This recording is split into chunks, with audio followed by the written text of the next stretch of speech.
Station. A couple of days after his trade from Brooklyn, guard Kyrie Irving will make his Dallas debut against the Clippers tonight, 10 Eastern, ESPN TV. We'll have to wait a bit, though, to see Irving play alongside fellow star Dallas point guard Luka Doncic. He'll miss a third straight game with a right heel contusion. When Doncic and Irving do get on the court together, they'll put on an amazing show, believes former Duke coach Mike Krzyzewski. I'm excited to see how talent makes talent better. You know, you have two amazing guys who can pass that ball. Doncic is a great passer in addition to being a scorer. He's just had to play that way with the Mavericks. Kyrie can play off the ball, too. He's one of the best shooters in the NBA. It'll be really exciting basketball.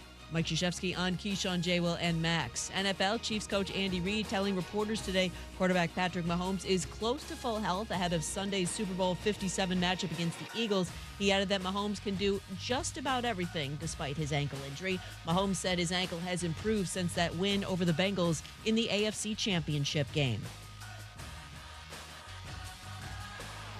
Think O'Reilly Auto Parts for all your car care needs. They're close, convenient, and have the parts you need fast, along with excellent customer service from professional parts people you can trust. Stop by your local O'Reilly Auto Parts today or visit O'ReillyAuto.com. Now, your chance to win $1,000. Just enter this nationwide keyword on our website, bank. That's bank. Enter it now. Log on now to ESPNAVL.com. And good luck from ESPN Asheville.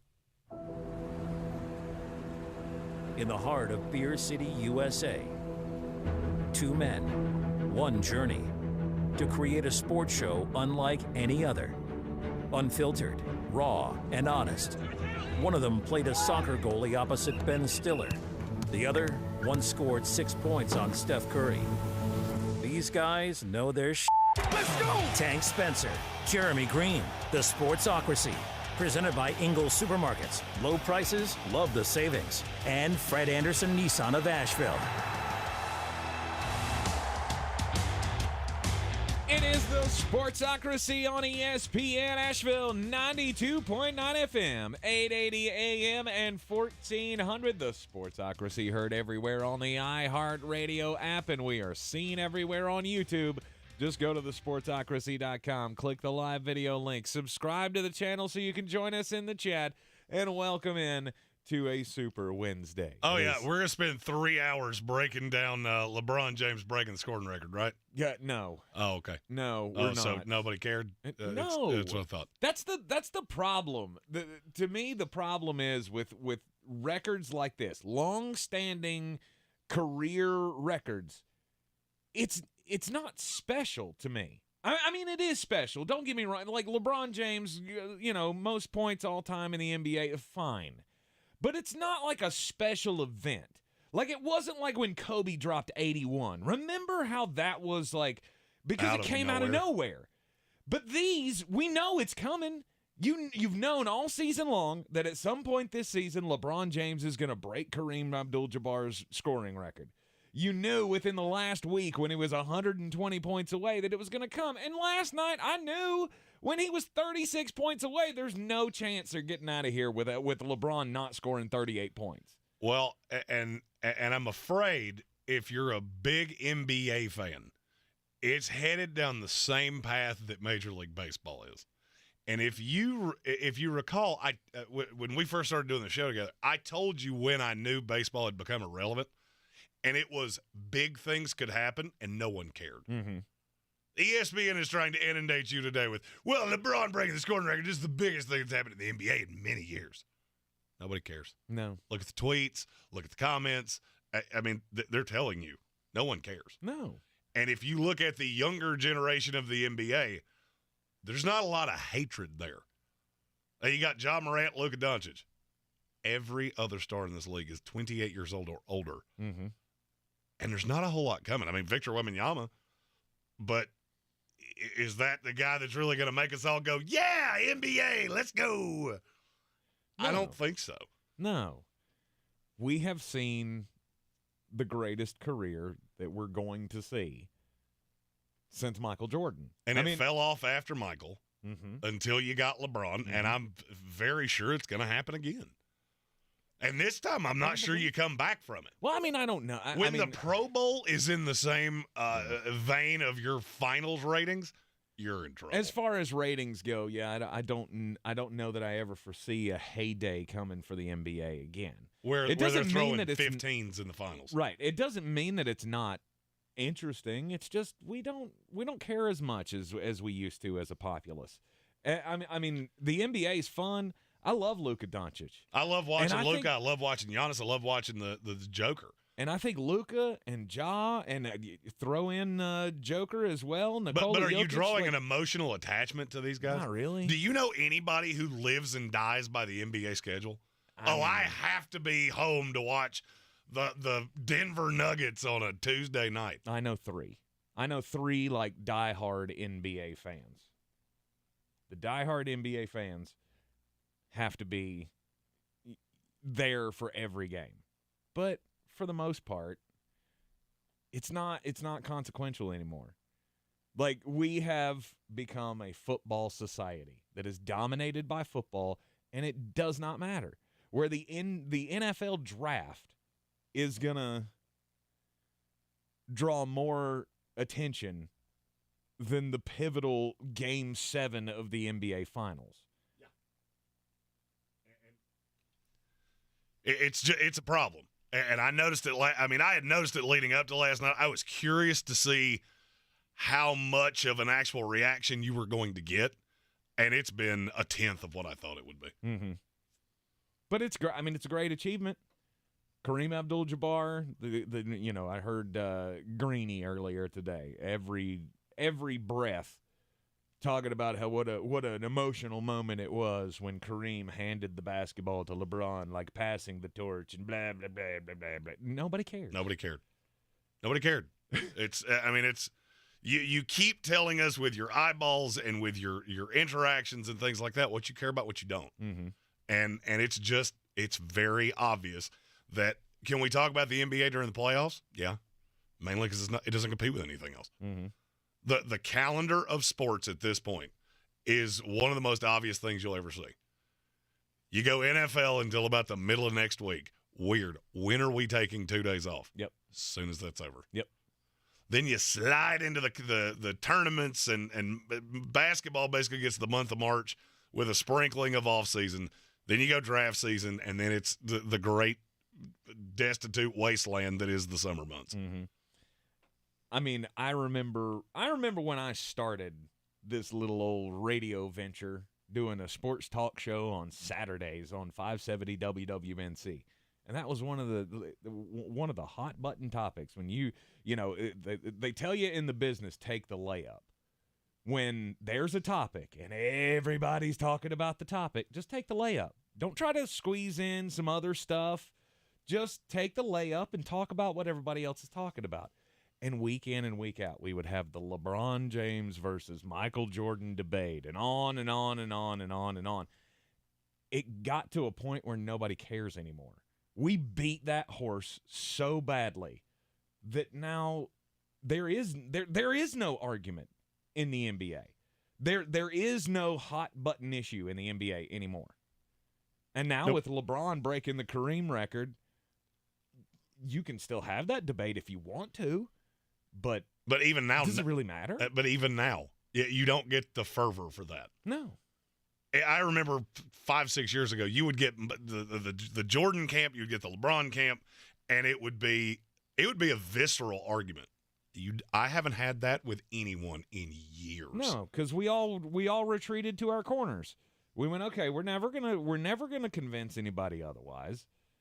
And if I wanted to go LeBron James, the greatest of all time, now I've got all this laundry list, and now I've got the one thing, the one record that people kept pointing to, saying it will never be broken, has now been broken. And so that is why today our opening topic is we've discussed LeBron James, but we have a much more pressing topic to discuss. Time for the opening drive, and it's always brought to you by Fred Anderson Nissan of Asheville, 629 Brevard Road. Mention the Sportsocracy when you go in to get your new or certified pre-owned vehicle.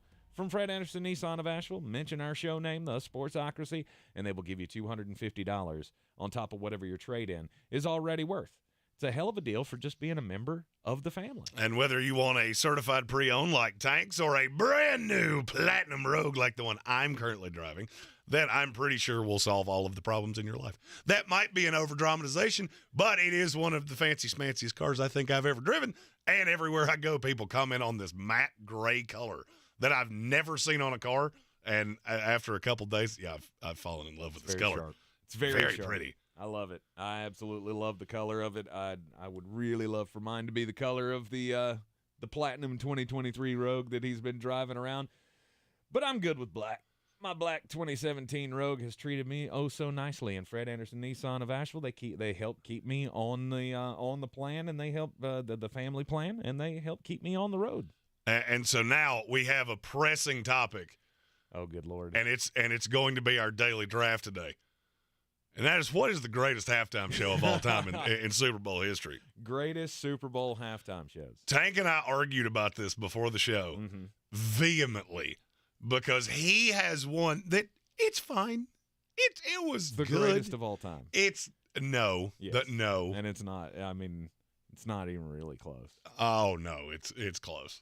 Look, I'm gonna give away that Tank's talking about Prince, who in the lexicon of great singers of all time, he's slightly behind Creed and just ahead of John Mayer. Stop that. So, okay, let's not overrate it.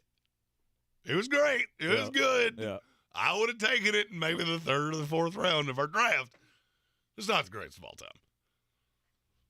In our YouTube comments, chuck out your opinions, and we will discuss those during the daily draft. Indeed. At the start of the 5 o'clock hour. Yes, top of the third hour, we always do the daily draft, and today, yes, best Super Bowl halftime shows in history. You don't have to go back very far. You really think about it, and you go back and look at the halftime shows. We've only been doing like really good halftime shows for twice about I was going to say for about 15, 20 years. Yeah, before that, you had a lot of what was it, Gloria Estefan and the Miami Sound Machine with the Special Olympics band or whatever the heck it was. And even with the renewed, we got to get big acts for the halftime show. There's still a lot of Coldplay. You remember when we did Coldplay? That was, or The Weeknd, which was fun because it made you feel like your house was in the middle of an active earthquake. So awful. Oh, it was terrible. It was so awful. It was terrible. Greatest Super Bowl, or second greatest Super Bowl in my lifetime, and probably the worst halftime show for that, because it was 2020 when the Bucs beat the Chiefs. So, yeah, it's not great. Not great. Fire them away in the comments. I don't know what it was. There was some kind of band that was with Gloria Estefan. Yeah, it was some kind of Olympics band or something. It was like the Tour of Nate. I don't remember what it was. Yeah. Good Lord. Don't be so sensitive. You're in the Sportsocracy here on ESPN Asheville, and we'll continue the off-season previews as well. Today with the Carolina Panthers and the New Orleans Saints. New Orleans with Derek Carr in the building today, which means absolutely nothing. It's not going to be a trade. I mean, he's already telling people, I'm going to force them to release me. Mm-hmm. Why would he do anything else? You have to keep because it asking doesn't make yourself. sense. Right, you have to keep asking yourself that. Why would Derek Carr want to do any favors to the Las Vegas Raiders? He is going to play chicken with them and say, you're either going to cut me and I'm going to get my way in free agency and choose where I can go, or you're going to pay me $40 million in injury guarantees. Win-win for me. Well, I mean, he's going to be cut. They're not paying that. No, they're not going to pay But that. I do find it funny that the first place that he lands is New Orleans, which is an interesting place and could ultimately be where he goes. It's just not going to be in a trade. And so we will discuss New Orleans later on in the program. Mm-hmm. That we will. Have we had any coaching news today? Have there? We've got one that we're going to talk about after the break. There's a coach coaching in the Super Bowl, and this might be his last event with the team he's been with for quite some time. Oh. And there's a very, very basic reason as to why. You are in the Sportsocracy here on ESPN Asheville. I believe real estate isn't about properties. It's about people. I'm Clarissa Hyatt-Zach with eXp Realty, serving all of Western North Carolina. Navigating the home buying and selling journey can feel overwhelming at times, and that's why having an agent who cares about you and your needs is key. I'm a native of Western North Carolina, and I close over a home a week. I'm an expert in the market, pricing my sellers correctly to net you the most money, and working as a skilled negotiator for my buyers. Please give me a call today at 828-774-6343 to set up a complimentary market analysis. The Ingles 2023 Southern Conference Downtown Dribble and Kids Fest, presented by Champion Credit Union, will be held Saturday, March 4th, 9:30 a.m. to 11:30 a.m. at the Roger McGuire Greene at Peck Square Park. The Downtown Dribble will feature interactive games, inflatables, pep bands, cheerleaders, and parade. Each participant will receive a basketball, Downtown Dribble t-shirt, and a ticket to the noon session quarterfinal basketball games. Check-in will begin at 9:30 a.m. at Roger McGuire Greene. To register, visit downtowndribble.eventbrite.com. Since man created roads, they've been looking for ways to get off-road and vehicles to take them there. That's where Outlaw Off-Road comes in. A premier off-road center for Jeeps, trucks, and SUVs with a complete lineup of off-road and overland services, including maintenance and repair to make your vehicle all that it can be. Check out their location right here in Western North Carolina at 85 Avery Creek Road. Call them today at 828-974-8480 or visit them on the web at theoutlawoffroad.com. I'm Martin Hoke, the inventor of Navage Nasal Care, and I love Navage. I've told you about how your nose is the body's air filter, that Navage's powered suction will help flush out allergens, viruses, mucus, and germs, and that Navage will help you breathe better. But what do other people say about Navage? Like Tara, quote, "My doctor wanted me to do saline rinses for my allergies, but I've never been able to successfully use a neti pot. Navage uses suction power, so it's foolproof. There are nights when I'll have particularly bothersome allergies. I'll bust it out, and the results are immediate. It's such a relief. It's become a lifesaver."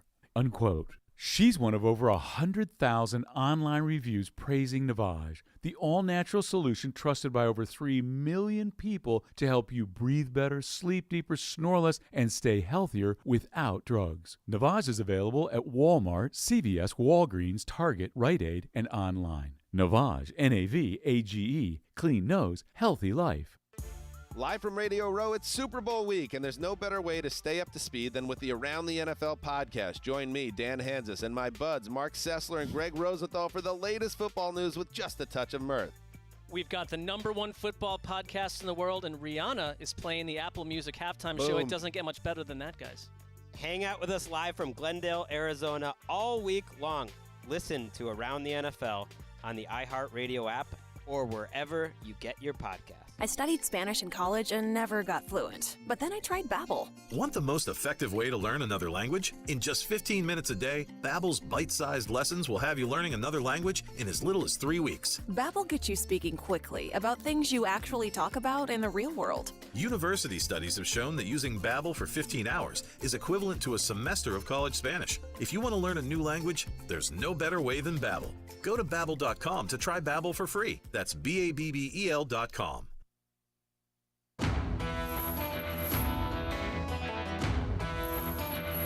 The Sportsocracy. Pull up your pants, take off the bra, and be a man. It is ESPN Asheville. It is the Sportsocracy, and we are coming to you live from the Ingles Studios. So Super Bowl 57 is just a couple of days away. And there's one coach in this game that may not be with his current team for much longer. It could be Andy Reid. There has been that's been a consistent rumor that if Andy wins a Super Bowl, maybe he rides off into the sunset. He's been in Kansas City for a long time, and that has been a rumor. But that's not who I was talking about. Mm-hmm. Who I was talking about is Eric Bieniemy. He is apparently a finalist for the Washington Commanders offensive coordinator job as well as the Baltimore Ravens. And there's only one reason for that. He wants to be a head coach. Yes. And you're not going to be a head coach as the second hand to Andy Reid. he's been the play caller for 5 years. Do you know where the lowest they've ever finished in total offense is in those 5 years? 6th. 5th. They've been first 3 times, but every other year. 3rd and 5th were the other 2 years, and he still doesn't get the credit for it. But because they give it to Andy Reid. Well, it's Andy Reid's system. He's just the one calling the plays. Right. I was going to say there's 2 major impediments to the advancement of Eric Bieniemy's career. One is that he's in the Super Bowl or the conference championship game every year. Yes. Now, this year you've got a couple teams that, we're in Super Bowl week. They still haven't hired coaches. You still got an opening with the Indianapolis Colts. You still got one with the Arizona Cardinals. I feel, and that's been a push for a lot of years because there's been a lot of people like me going, you can, I know where a lot of people go with this, and it's, at the end of the day, teams don't usually wait this long to hire a coach. But I do look at why are you doing it now? This is the first time I've really legitimately heard talk that he was going somewhere else. And there's been rumors that he's not great with players, that there's been some issues with different players under whatever. Or it's not a good interview. I've heard that a couple times too. Right. If you go to Baltimore and make it work with Lamar Jackson, or you go to Washington and make it work with Sam Howell, you will be a head coach 1 year from now. Absolutely. And I think it's the best decision he could make. If Andy's not going to walk away. If Andy Reid walks away, he's the next coach of the Chiefs. And I don't even think that's debatable. I could see Steve Spagnuolo's in his 60s. I don't think he's – and they would stay on that staff. Right. When you have Andy Reid and you have Patrick Mahomes, there are a lot of decision makers that are going to look at it and go, okay, you're propped up by an offensive genius as the head coach, and you're propped up by the greatest quarterback we've ever seen. Well, and to me, that's why is he the greatest quarterback we've ever seen? He wasn't the greatest quarterback prospect we've ever seen. No, he wasn't. But there were a lot of teams that thought Kansas City was dumb for trading up to get him. But you don't give Eric Bieniemy any credit for that because of Andy Reid. And to me, that's short-sighted. I feel like Eric Bieniemy gets dinged because of Matt Nagy, who went to Chicago and tied his hopes to Mitch Trubisky, and it flailed out. I'm not telling you I think Matt Nagy was a great coach, but that is used against Bieniemy. But if you look at guys that have come off this staff, Mike Kafka was the quarterback coach on this staff. He's been interviewed by practically everybody. He's one of the finalists for the Cardinals. He may get that job. Wouldn't shock me in the least. I think it will be Lou Anarumo. But it could be Mike Kafka and wouldn't surprise me at all. So why do we not give the credit to Bieniemy? That doesn't make any sense to me. Because there's too many yeah buts. There's the Andy Reid, yeah, but. There's the Patrick Mahomes, yeah, but. There's the Travis Kelce, the Tyreek Hill. You got all the superstars, yeah, buts. And then you've got all of the other stuff mixed into it of he didn't interview well. There was the really damning story, what was this, 2 years ago during the hiring cycle where he went in to interview, I think maybe it was Jacksonville or something, and he had to have a towel brought to him because he was sweating so bad. Like, that's just a bad look. And then you mix in the fact that, well, he's been the offensive coordinator for the Kansas City Chiefs, who have been the host of the AFC Championship game for 5 years in a row. And it's only been since, last year that you could actually interview these guys before the season's over. Well, no, you could interview. You couldn't hire them. And you still can't hire them until it's all said and done. If they were in the bye week, you had to interview them in the week of the divisional round, and then you got an opportunity to interview them before that. But then you basically had to just sit on it until they got eliminated. And a lot of teams didn't do that. They wanted a coach in place. Now the scheduling of the season, that's not as big a deal. I still think it's an issue. It bothers me that the Cardinals don't have a coach and that the Colts don't. But if I'm Eric Bieniemy, the definition of insanity is doing the same thing over and over again and expecting a different result. Absolutely. You've now done this for 5 years. You've gotten no credit for Kansas City, in spite of the fact this is one of the best offenses we've seen in a half-decade run ever. And yet you still don't get any credit. So what happens when he goes to, I'll just use the one that I've heard he's the most in on, which is Washington. Say he goes to Washington, and that offense was a bottom 12 in the league, and you get to 12 Is that more impressive than what he did in Kansas City? Yes. I don't agree with you. So you got to the mediocre tier of the NFL with Terry McLaurin and Jahan Dotson and Curtis Samuel, a couple good running backs and a young quarterback that you believed in. You've been top 5 in the NFL in total offense for 5 years. Mm-hmm. This is one of those stupid things that teams do, and it really irks me. And it's how we wind up with Jeff Saturday becoming a head coach. Or I'm trying to think of some of the really dumb ones over the years. Well, we can hire him now, and he's been a coach. I don't care if you've ever been a head coach. Sean McVay had never been a head coach. Goes to the Rams, guess what? Fantastic. Mm-hmm. You know why? Because he's really smart. Mm-hmm. And so is Eric Bieniemy. And if it takes him taking a job with Lamar Jackson or Sam Howell to show that to people, so be it. It's just really irritating to me that we come up with all of these excuses. Well, Andy Reid. Okay, Andy Reid wasn't this guy in Philadelphia. You do remember that, right? Those offenses were good. They weren't this good. Right. They were never in the stratosphere of this good.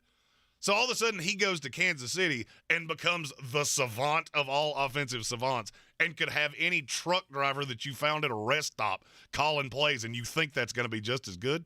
That's stupid.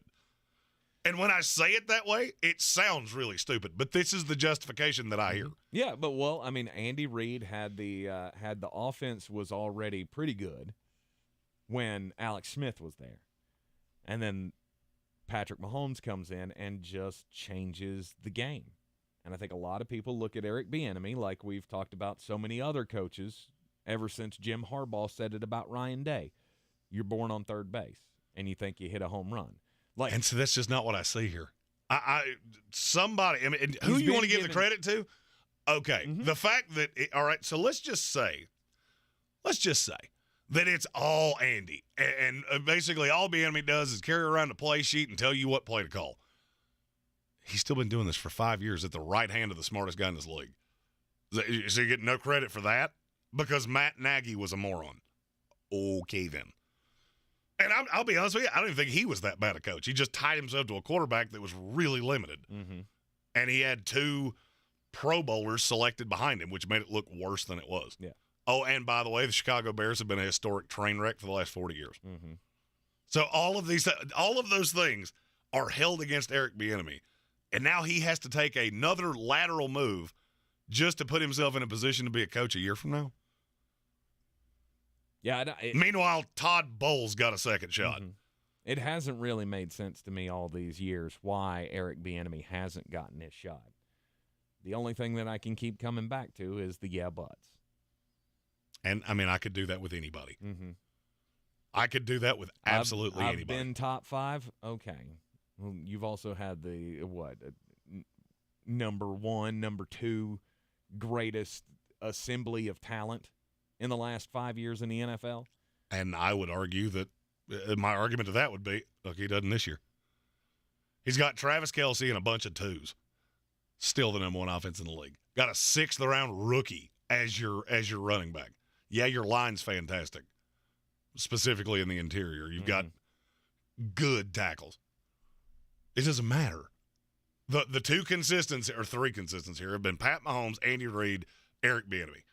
We just did a list of the top 10 quarterbacks of all time. Pat Mahomes is already on it. He's 26 years old. Mm-hmm. Andy Reid is just it's blasphemy to say anything except waxing poetic about how Andy Reid's the smartest guy in the league. And yet Eric Bieniemy gets yeah buts. It doesn't seem to make a whole lot of sense to me. But then again, probably a third of the teams in this league are not very bright. So, and those are the ones that historically need a coach every 2 or 3 years. Yep. You are in the Sportsocracy here on ESPN Asheville. Take a quick break. When we come back, we'll get just a bit outside. This is your Exergen Temporal Scanner weather forecast on ESPN Asheville. Big drop to the numbers just around the corner this weekend. Could see a rain-snow mix Sunday morning here in Asheville and feeling more like wintertime briefly this weekend. It's a touch of springtime here for the Mid and Lake Week forecast. 51 degrees, our mild low tonight. Chance for showers Thursday, very warm at 60 again. And then cloudy Friday, 56. Wet weather, cooler temps for the weekend. I'm meteorologist Scott Larimore. That's the latest Weather Channel forecast.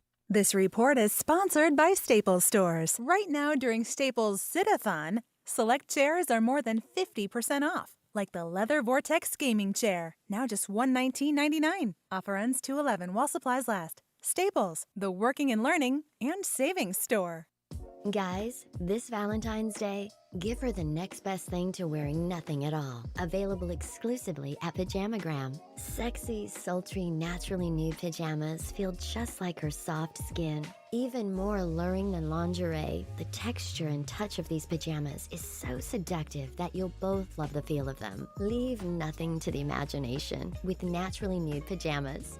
Go to pajamagram.com right now and save 25%. Pajamagram will even wrap the whole gift up for free. That's right, 25% off naturally nude pajamas and free gift packaging. Listen, if you missed out on this offer during Christmas, don't make the same mistake twice. But you need to order today because last year they sold out before Valentine's Day. Here's what you do. Go to pajamagram.com right now. That's pajamagram.com. Use code NUDE, N-U-D-E, and save 25% off your order of naturally nude pajamas.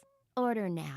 On the free iHeartRadio app, you never pay to hear what you love, and you never wait to hear what you want. Save your money, save your time, and listen anywhere. Download the free iHeartRadio app for all your music, radio, and podcasts. iHeartRadio.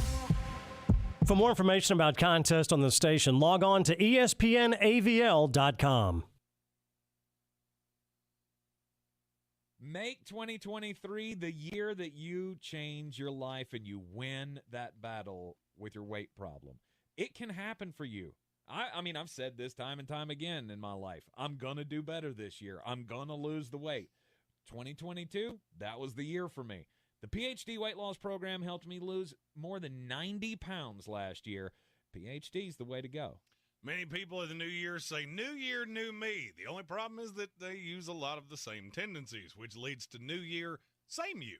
Sometimes you need a little help, and that's what PhD gives you. They give you plenty of the food. They give you all the direction, all the guidance. If it works for a guy like me that was as lazy with my food choices as I was, it will work for you. PhD weight loss. I lived all of my adult life around the 300-pound mark, and now I'm down around 200 pounds, and I feel infinitely better, as you can imagine. Go to myphdweightloss.com today.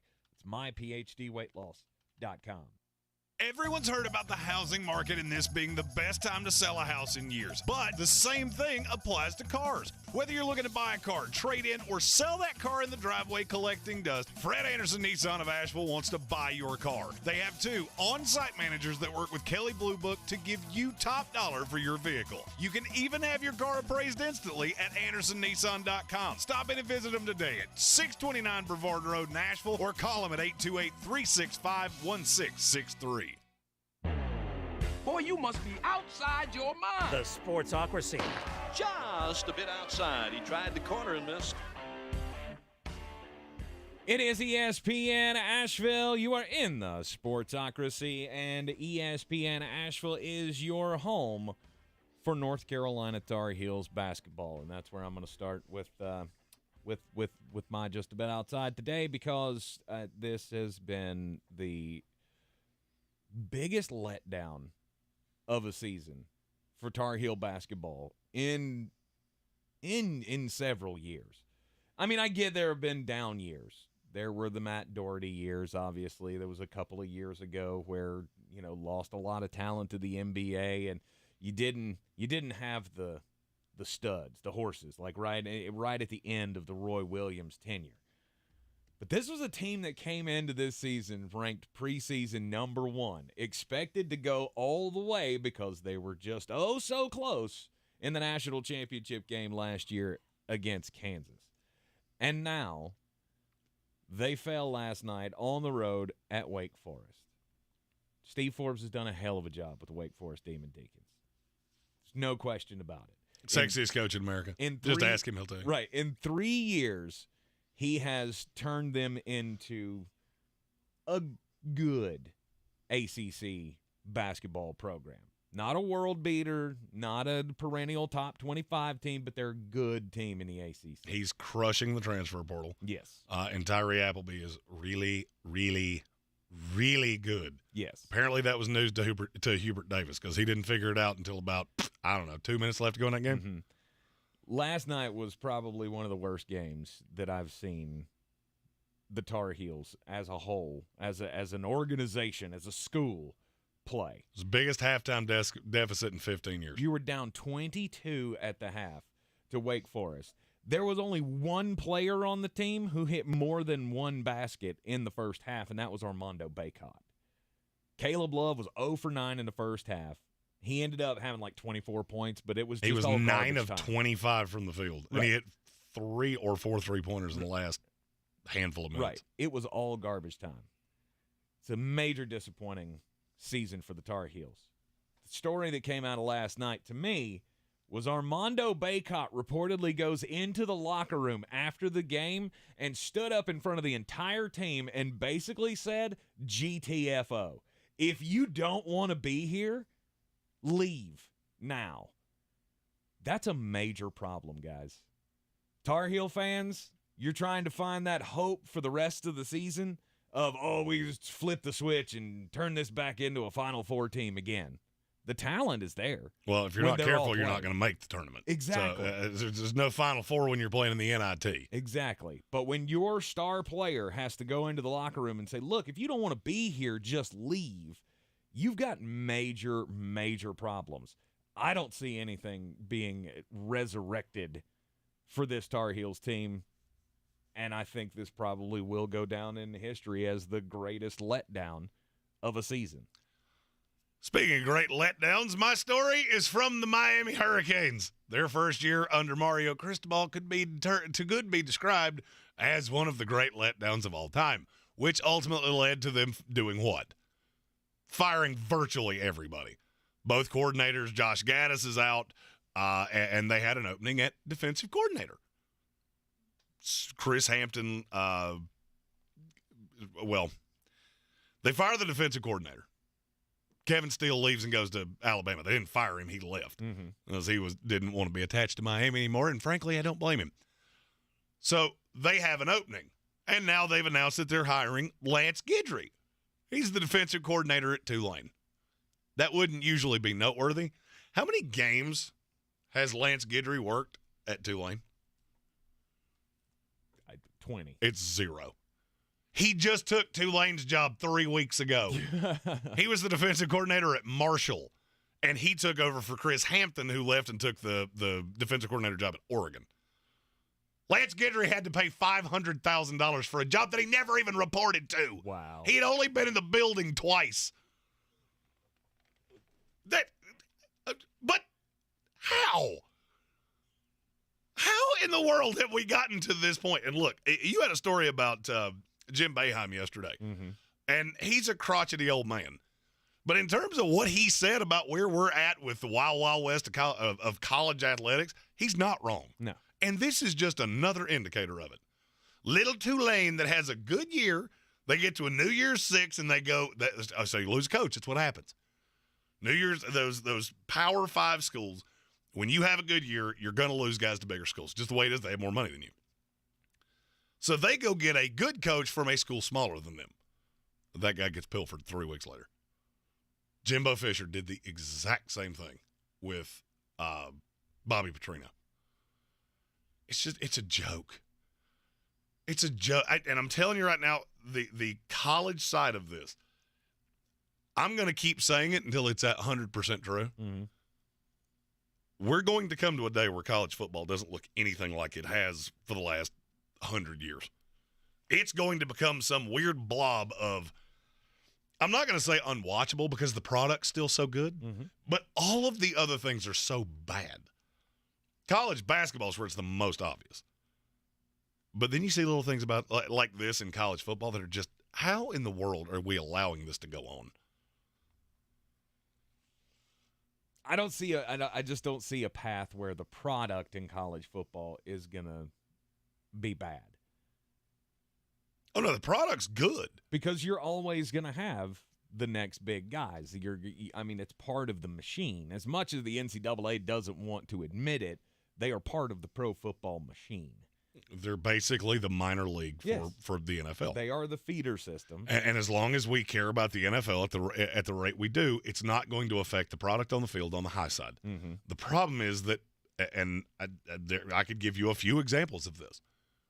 There are a lot of smart coaches that are basically just looking at – Todd Grantham just did this with the New Orleans Saints.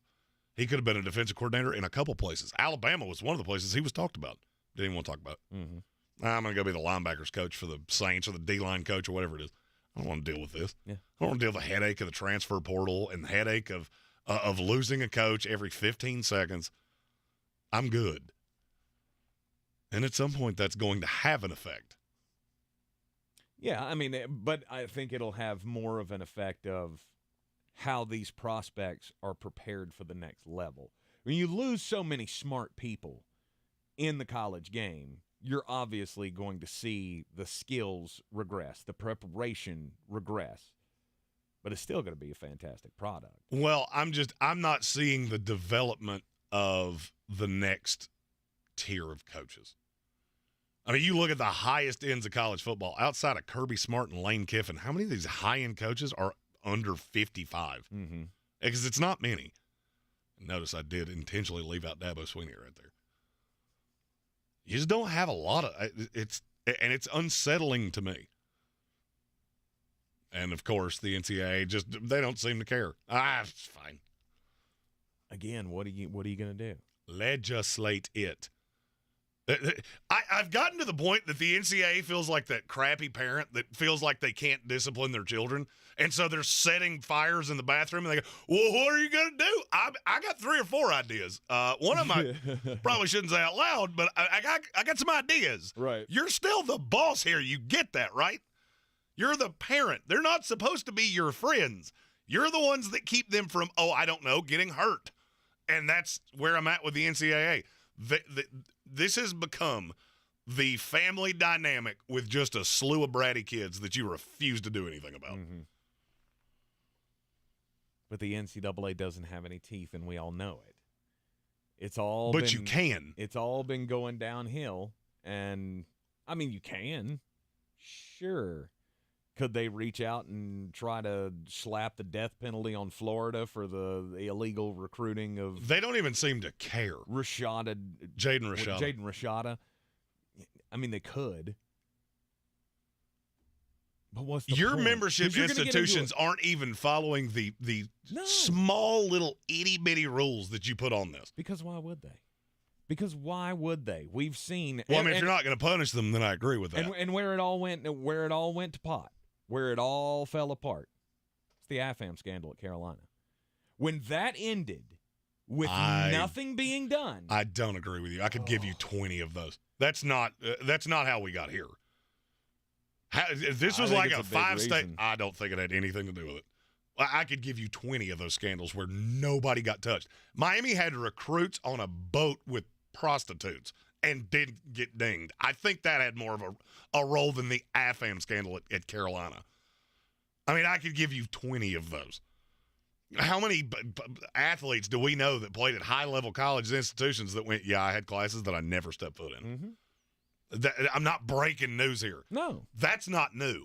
What's new is now you've got these coalitions and these I can't think of the word now, but these entities that are handing out money. Okay, we didn't put a lot of rules on you because there's not a lot we can do about that. The Supreme Court said you cannot prevent these kids from benefiting. Okay, that's fine. But that's like the kid that said, no, I don't want to go to bed. And you went, cool, here's some candy. Here's some candy and some fireworks. Don't hurt yourself. I'm going to go outside and whittle. Mm-hmm. It's maddening to me. And it seems like it's every single day. Yeah. Ascendo Wildrift in the YouTube comments says, the NCAA has been on a downward midlife crisis spiral since the Kemba Walker "We're hungry" story. And 100%, that was part of it as well. You know what's funny is that those seem so small. And you remember there was a time where you literally couldn't give like you could put out bagels, but you couldn't put out butter and cream cheese. Right. Then one thing happens. I mean, you said the FM scandal at Carolina, which to me is comical. The swinging factor here was when they went, nope, these kids, you cannot stop them from benefiting. Mm-hmm. And the NCAA went, well, that means we can't do anything. That's not at all what that said. It's not at all what it said. Mm-hmm. And the fact that you've got limited, this is like the most basic of rules. I'm going to use that parent analogy again. This would be like looking at your kids and going, hey, don't set the drapes on fire. Nope, I'll do it if I want to. And you just let it burn. What are we doing here?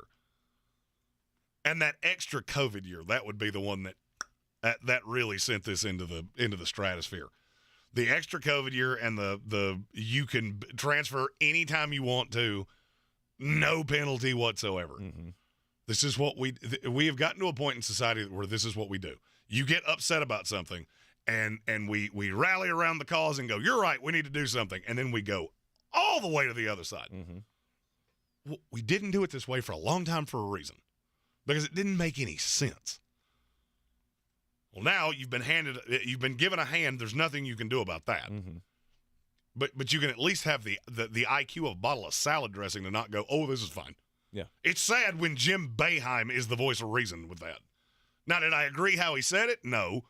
They're playing the game. You don't want to do that? Well, enjoy being 14-11 and probably losing to Florida State tonight. The Adidas pay-for-play scandal. All of that. That had a huge part. That had more of a role because basically outside of a few people that wound up doing jail time, nobody. I mean, what did it affect Kansas? Kansas was at the dead center of that. Yeah, it hasn't affected them because so the why would you stop? NCAA has come up with more and more and more. What was it? The little group, the investigative group that they started, the IARP. None of that has come to fruition. And it's a big part of it. And I think I do. I think it all started with the AFAM. Carolina didn't get touched. It all rolled downhill of the NCAA has no role in the governing of these schools, and it's all just snowballed out of control. And I could give you 20 examples of in the 20 years leading up. I can't remember what school it was. There was one. Bob Huggins basically never forced his players to go to class. He has a 0% graduation rate. He once had a team where not one player showed up to not one class. That was 20 years before anything that you just said. Mm-hmm. And I could give probably 30 of those examples. That's not what it is. We always knew that you didn't have the teeth there. Student athlete, yeah, you can keep saying that until you're blue in the face. It doesn't make it accurate. Mm-hmm. That's not at this point, do we even care that these kids go to class? No. We've completely gotten past that. That's not the problem. The problem is that you have basically initiated free agency with no cap whatsoever and no repercussions to anything. It is getting, and I've noticed this setting up for the draft, it's getting so hard for me to remember where kids went to school. There are a handful of players in this class that have gone to 4 institutions in 4 years. Yes. Or 5 years. The 2 I'm thinking of, it's in 5 years. They've transferred 3 times. It's crazy. And just nobody said, oh, it's fine because the national championship game was still great. Okay. I've been right about this from literally the first time it ever came out of my mouth. It has gone exactly how I said it would, and it's actually matriculated quicker than I ever would have thought it would. Mm-hmm. If you don't, I'm telling you right now, if you don't get a handle on it, you're going to have 40 membership institutions before it's all said and done. Yeah. One thing you definitely have to get a handle on, though, is your weight problem. If you've been struggling being overweight, being obese for much of your life like I have, PhD weight loss is the way to go. They are the program that taught me how to live life differently. And in 1 year, I lost 90 pounds on this program. Hovering around the 200-pound mark, much better place to be in than being over 3 bills. I didn't have 90 pounds to lose. I had just always been a little chunky. I'd been athletic virtually my whole life, and then in my 30s, I stopped doing athletic things. But that didn't keep me from eating the same way, and it had caused some back problems, some sleep issues. Just over a year on this program, I'm back to my high school weight, sleeping like a baby, and it's all thanks to the planning program of PhD Weight Loss. Go today to myphdweightloss.com. Find out how they can help you finally win the battle over the biggest enemy that you've had your entire life. Stop being overweight. Stop being unhealthy. It can be done. It's going to be a hard road, but that's why they have an amazing support system there to help you along the way and keep you inspired to reach your goal. MyPhDWeightLoss.com, PhD Weight Loss and Nutrition, the official partner of the Clemson Tigers and their fans. You are in the Sportsocracy here on ESPN Asheville. Coming up in the next hour, we are going to be talking about the Super Bowl, obviously, Super Bowl 57, and it's time for another position-by-position breakdown as we'll talk about the Chiefs' offense against the Eagles' defense. Exact reverse of what we did yesterday. See how we did that? Stick with us. Jeremy's Bangers also coming up next. It's time to discover the convenience and time savings of contact-free pickup with Ingles Curbside. Just visit shop.ingles-markets.com or download the app. And your Ingles personal shopper gets to work with specialized training on how to select the freshest items for a pre-scheduled pickup. They'll even text you with updates. You pull up to a designated space and your personal shopper delivers your items right to your vehicle. Fresh, fast, and affordable. It's all in the bag. Ingles. Low prices. Love the savings. When I finally drove the old car into the grave, I knew there was only one place I was going to go. Fred Anderson Nissan of Asheville, home of the family plan. And yes, they treat you like family. I went in, told them what I was looking for, told them my budget, and in no time, I was signing the paperwork on my certified pre-owned vehicle. They have the area's largest selection on quality pre-owned vehicles and certified Nissans. They go through a 167-point inspection, so you know it's not going to let you down. They gave me the Carfax report, so I know the history of my vehicle. And the Fred Anderson family plan gives me things like oil changes and car washes and loaner cars if I have to have major work done on the car in the future. For me, buying a car has always been an intimidating thought. But the folks at Fred Anderson Nissan of Asheville made it super easy. Don't be like me. Don't wait till the last minute to get a deal done. Go to AndersonNissan.com or stop by the showroom at 629 Brevard Road. And don't forget to mention we sent you from the Sportsocracy and get a $250 bonus on your trade-in at Fred Anderson Nissan of Asheville.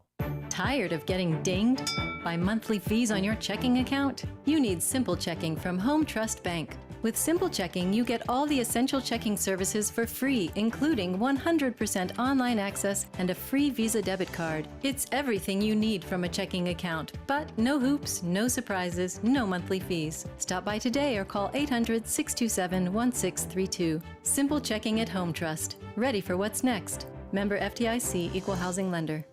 Rogue Combat Club, Asheville's home for comprehensive martial arts training, has a goal for our community, one that's stronger, more fit, and unwavers in its support of one another. Rogue Combat Club's instructors have competed at the highest levels and offer classes for everyone from young children to adults in Brazilian Jiu-Jitsu, Muay Thai, and wrestling.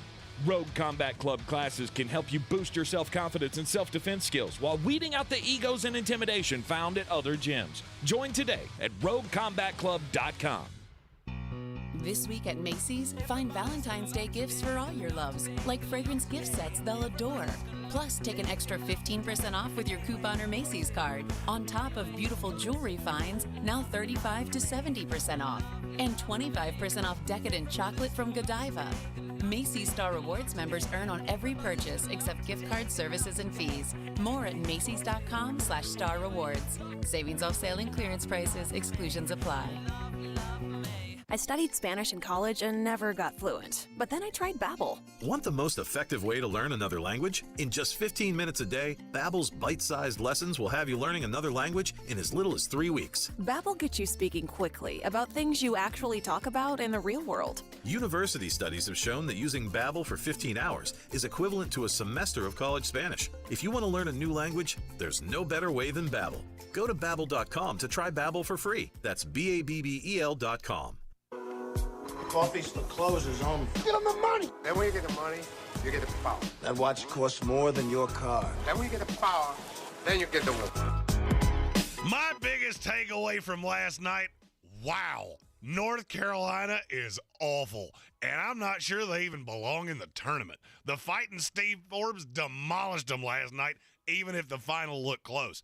2 and 3 last night. We're heavier on the NBA tonight. This is Green on Green, brought to you by Ingles Markets. Low prices, love the savings. Number 23, Creighton is a 4-point favorite tonight at Seton Hall. It was a slow start to the year for a Creighton team that many thought would be a legit Final Four contender this year. The Blue Jays absolutely blew out Seton Hall when they played this game earlier this year, 83-61, and I don't see any reason that same isn't going to happen tonight. Creighton's up to 12th in the Ken Pom rankings, and that is with them being the 12th unluckiest team in college basketball, according to Ken Pom. They're heating up at the right time, but Vegas isn't giving them the credit they deserve yet. I'll take Creighton, give the 4, they win going away. To the NBA, the Sacramento Kings are a 9-point favorite tonight at Houston. Over-unders 240. If it ain't broke, don't fix it. I gave you the same pick a couple nights ago, and it covered easily on both sides. No reason to think the same won't hold true tonight, with the second game back for De'Aaron Fox and the Rockets still being absolutely dreadful defensively. Kings win in a romp. I'll lay the 9. I'm going over 240. The Golden State Warriors are a 2.5-point dog at Portland tonight. Over-under 234.5. The Warriors are 3rd in the NBA in pace over the last 10 games, and I look for that to continue tonight in Portland. With no use of Nurkic for the Blazers, look for both of these teams to play small and fast, which will easily carry the over. Now, for who wins, that's a little tougher to figure out. The Warriors are absolutely awful on the road. 7-20 away from the Bay this year, but Portland hadn't exactly been a juggernaut at home either. I do look for Damian Lillard to get whatever he wants, but I don't think it's enough. Look for a big back and forth between him and Jordan Poole, and this should be a rare watchable late game in the NBA. Give me the Warriors plus 2.5. They went outright, and this game goes over 234.5. For more, follow us on all the social medias at The Sportsocracy. And as always, Green on Green is brought to you by Ingles Markets. Love the savings with Ingles. Love the winnings with me. Mull it out. This is your Exergen Temporal Scanner weather forecast on ESPN Asheville. Big drop to the numbers just around the corner this weekend. Could see a rain-snow mix Sunday morning here in Asheville, and feeling more like wintertime briefly this weekend. It's a touch of springtime here for the mid and late week forecast. 51 degrees, our mild low tonight. Chance for showers Thursday, very warm at 60 again. And then cloudy Friday, 56. Wet weather, cooler temps for the weekend. I'm meteorologist Scott Larimore. That's the latest Weather Channel forecast. This report is sponsored by eBay Motors. You might not have the biggest garage on the block, but with eBay Motors, there's 122 million parts right at your fingertips, whatever you need. There's something that fits your vehicle. Air filters, tires, seat covers, and more. Get the right parts at the right prices. ebaymotors.com. Let's ride. Meet Joe A, hi, Joe B, hello, and Joe C. What's up? 3 everyday Joes perfecting their banking with Chase. Joe A is locking his lost debit card with the Chase mobile app. Joe B is cruising toward his new ride with AutoSave. And Joe C's Chase banker is helping him budget to go back to school. Tools that help protect, support for what's next. One bank that puts you in control. Visit chase.com/checking. Chase, make more of what's yours. Chase mobile app is available for select mobile devices. Messaging and data rates may apply. JP Morgan Chase Bank, N.A. member FDIC. The new Crispy Melt Taco is now at Taco Bell. It's a freshly fried shell with a melty cheese blend and your choice of seasoned beef or black beans inside. Try it today at participating Taco Bell locations for a limited time only, while supplies last. Contact local stores for prices, hours, and participation which vary. Tax extra. Live from Radio Row, it's Super Bowl week, and there's no better way to stay up to speed than with the Around the NFL podcast. Join me, Dan Hansis, and my buds, Mark Sessler and Greg Rosenthal, for the latest football news with just a touch of mirth. We've got the #1 football podcast in the world, and Rihanna is playing the Apple Music halftime show. It doesn't get much better than that, guys. Hang out with us live from Glendale, Arizona all week long. Listen to Around the NFL on the iHeartRadio app or wherever you get your podcasts. I thought I was on my own when it came to filing taxes, but then Liberty Tax helped me overcome my taxiety. If you're suffering from moderate to severe taxiety, Liberty Tax might be right for you. If you've had taxiety for more than 4 hours, call immediately with your tax-related questions. Visit libertytax.com to book an appointment and overcome your taxiety with Liberty Tax. Taxiety is not a medical condition. See website for details. Terms and conditions apply. Live from Radio Row, it's Super Bowl week, and there's no better way to stay up to speed than with the Around the NFL podcast. Join me, Dan Hansis, and my buds, Mark Sessler and Greg Rosenthal, for the latest football news with just a touch of mirth. We've got the #1 football podcast in the world, and Rihanna is playing the Apple Music halftime show. It doesn't get much better than that, guys. Hang out with us live from Glendale, Arizona all week long. Listen to Around the NFL on the iHeartRadio app or wherever you get your podcasts. On Sunday, February the 19th, it's the Frostbite 5K, 10K, and 1 mile fun run. All the action takes place at the Leela Patterson Center in Fletcher. Join us for the oldest and largest foot race in Henderson County. Both the 10K and 5K courses provide views of Hutch Mountain, and the flat and fast 1 mile course is fun for the whole family. Part of the proceeds benefit ABYSA and Fletcher Academy Farm. For more information and to get signed up, go to idaph.net, idaph.net. Proudly sponsored by iHeartMedia Asheville. From the Ingles Studios, this is ESPN Asheville, WPEK, W225CJ Fairview, WMXF Waynesville, and iHeart Radio Station.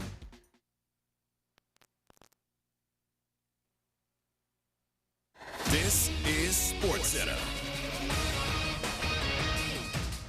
I'm Christine Lisi. A day after his former Cavaliers teammate LeBron James became the NBA's all-time leading scorer, Kyrie Irving takes center stage tonight in Hollywood when he makes his Mavericks debut against the Clippers in L.A., 10 Eastern ESPN TV. In Irving, the Mavs have a star to play with Luka Doncic, and together they will form one of the NBA's most dynamic duos, believes ESPN NBA analyst Jalen Rose. Both of these guys, guess what they make you do? Double team.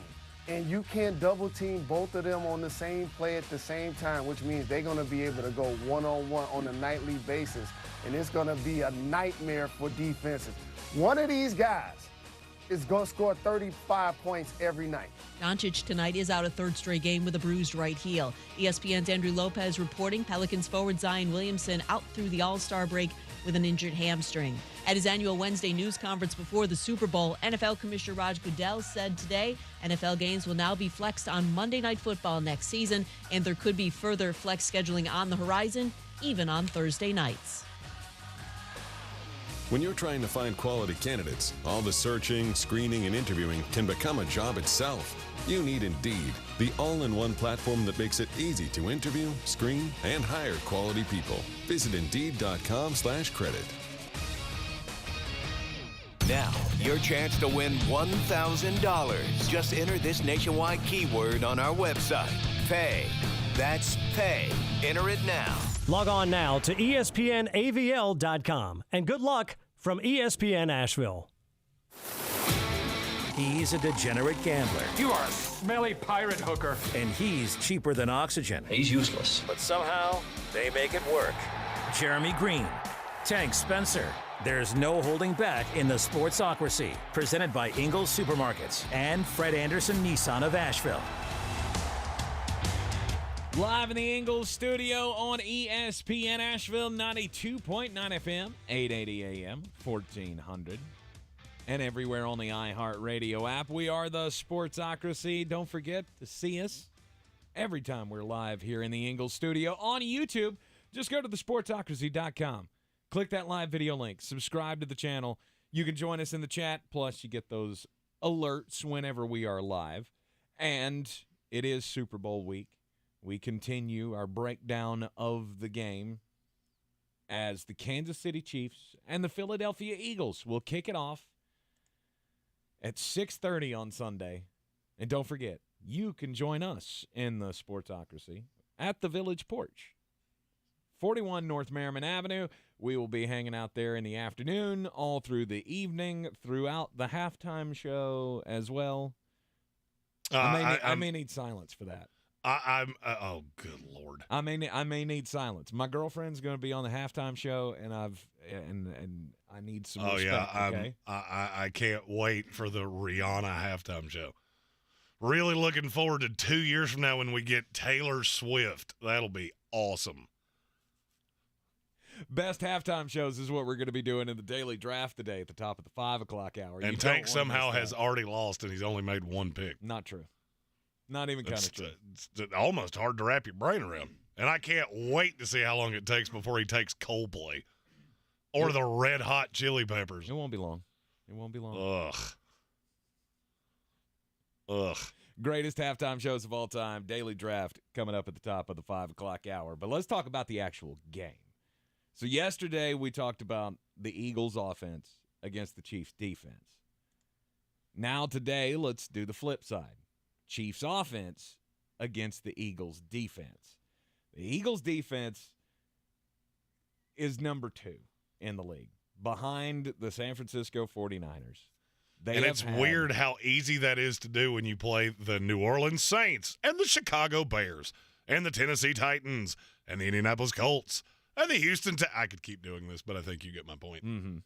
There is one big part of this game that I have laughed all week long, that every Philadelphia Eagle fan that likes to call me an idiot say, oh, you're going to eat crow when we beat Kansas City senseless. Hey, give me the good team you've beaten so far the entire year. All right, so you could win. Never know. Dreams do come true. But this misnomer of how good Darius Slay is one of the most comically misguided things I've heard in a long time. Please do explain. You've been teasing this for a week now, that this is going to be the game where Patrick Mahomes is going to expose Darius Slay. How many games from week 9? Week 9 they played Houston. He was very good. 1 target, no receptions allowed on him. How many times from week 9 on has Darius Slay had even a starter level grade? That's 9 games. Mm-hmm. How many times has he even been starter level? I would say at least 10. It's twice. It'd be hard to do it. It'd be hard to do it 10 times in 9 games, but that math don't math, and I get it. Math is hard. He had 2 starter level games. One was against the Tennessee Titans. The other was against the Chicago Bears. Awesome. And this is based on what? This is PFF coverage grade. There's really no other way to quantify it. So the dirty little secret of Darius Slay has been teams don't throw at him a lot. Mm-hmm. And the first few weeks, specifically that game against Minnesota where he had 2 interceptions, he was really good. Do you know the last game he had an interception in? No. He had one against the Giants in the Week 18 game. Okay. Other than that, he hadn't had one since Week 5. All right. I'm not telling you he's a terrible player. He has really struggled with bigger receivers. He's also struggled with speed because he's the faster of the 2. What does that tell you? Who's he going to get? When you look at how Kansas City runs their offense, mm-hmm. Who exactly are you going to put Darius Slay on? Because they don't play, this is not they play sides. He's played right corner, he's played left corner. He's doesn't play much in the slot, mm-hmm. but so that means he's probably not going to get Juju because Juju plays most of his in the slot. Kadarius Toney, MVS or MVS. That's the one that scares me. If you told me right now he spent 70% of his snaps on MVS, I will guarantee you that Valdez-Scantling is the leading receiver for the Kansas City Chiefs. Okay. I think they'll pick on him. Bradbury can't keep up with him. That's who would make more sense, but it's more likely that he's going to see probably Justin Watson because he does play on the outside a lot. So that tells me that I'm going to have little Darius Slay, who's, facts don't care about your feelings. He is not a big guy. Yeah.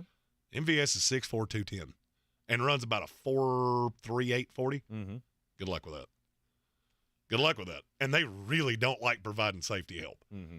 I think you're going to see it really, really fast. Because for me, it jumps off. When I watch Philadelphia, it jumps off of people just don't throw at him. And it's not really because they're scared. You got better matchups at times with James Bradbury. You really got better matchups with tight ends or running backs.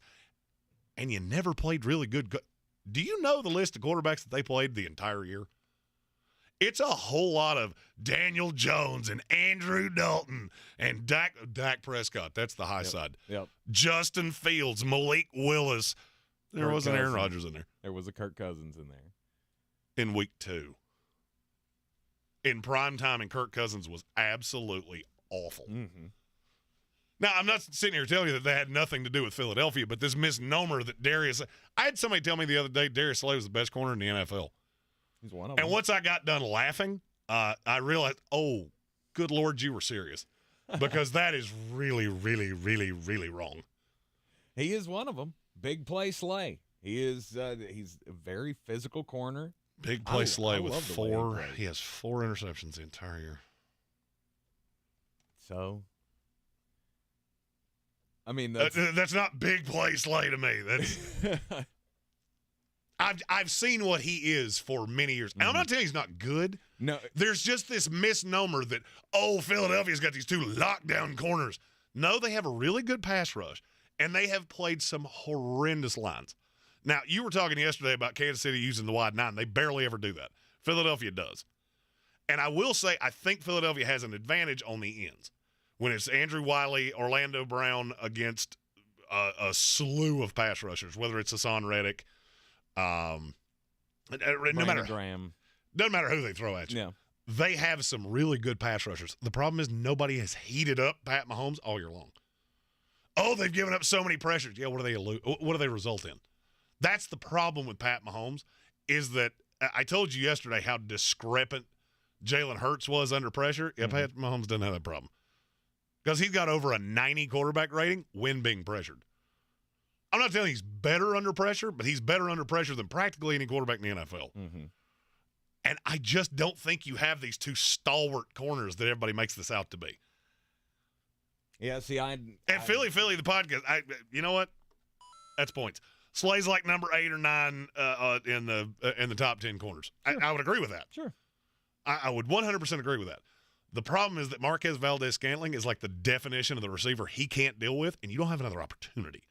I also saw he said we lost our starting slot and safety within that time frame. Exactly. When it was just on him, and I'm reading tea leaves here. That is what it seems to me that Jonathan Gannon's going to try to do in this game. You don't have any one receiver that really scares us. Mm-hmm. So we have to play the matchups and avoid Bradbury winding up on MVS because he will burn him like toast. You can jam him and probably keep him from hurting you that much. But if he gets over the top on you, Bradbury's cooked. Straight foot speed, you're not going to keep no that. shot. Right. So you'll have to play him slightly off. Mm-hmm. And Pat Mahomes has shown he will eat that alive. And you got Avonte Maddox back there. You got C.J. Gardner-Johnson. And where I was headed with this was, and I got to give Philly the podcast here, you beat me to it.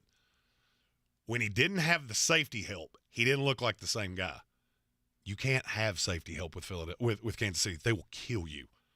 They will absolutely annihilate you with Travis Kelce because he's too fast for linebackers and he's too big for safeties. And I'm looking at Andy Reid, I'm looking at Eric Bieniemy going, okay, I see this. I really struggle to believe that you don't. Mm-hmm. Because that's what I want. I want you to give me Bradbury Slay on an island and try to double bracket Kelce, whatever the case may, however it is you want to do this. Mm-hmm.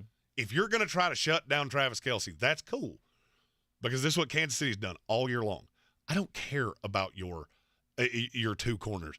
I've got Juju in the slot. I've got Kadarius Toney I can do whatever with. And I don't think this is the advantage that Philadelphia seems to be playing it off to be. See, I feel like Philadelphia has the advantage at just about every position in this game, other than quarterback and tight end. There's not another group that I look at and go, Kansas City's better than Philadelphia. I think the D-line is way closer than you think, and I would take Kansas City's linebackers and wouldn't think about it twice.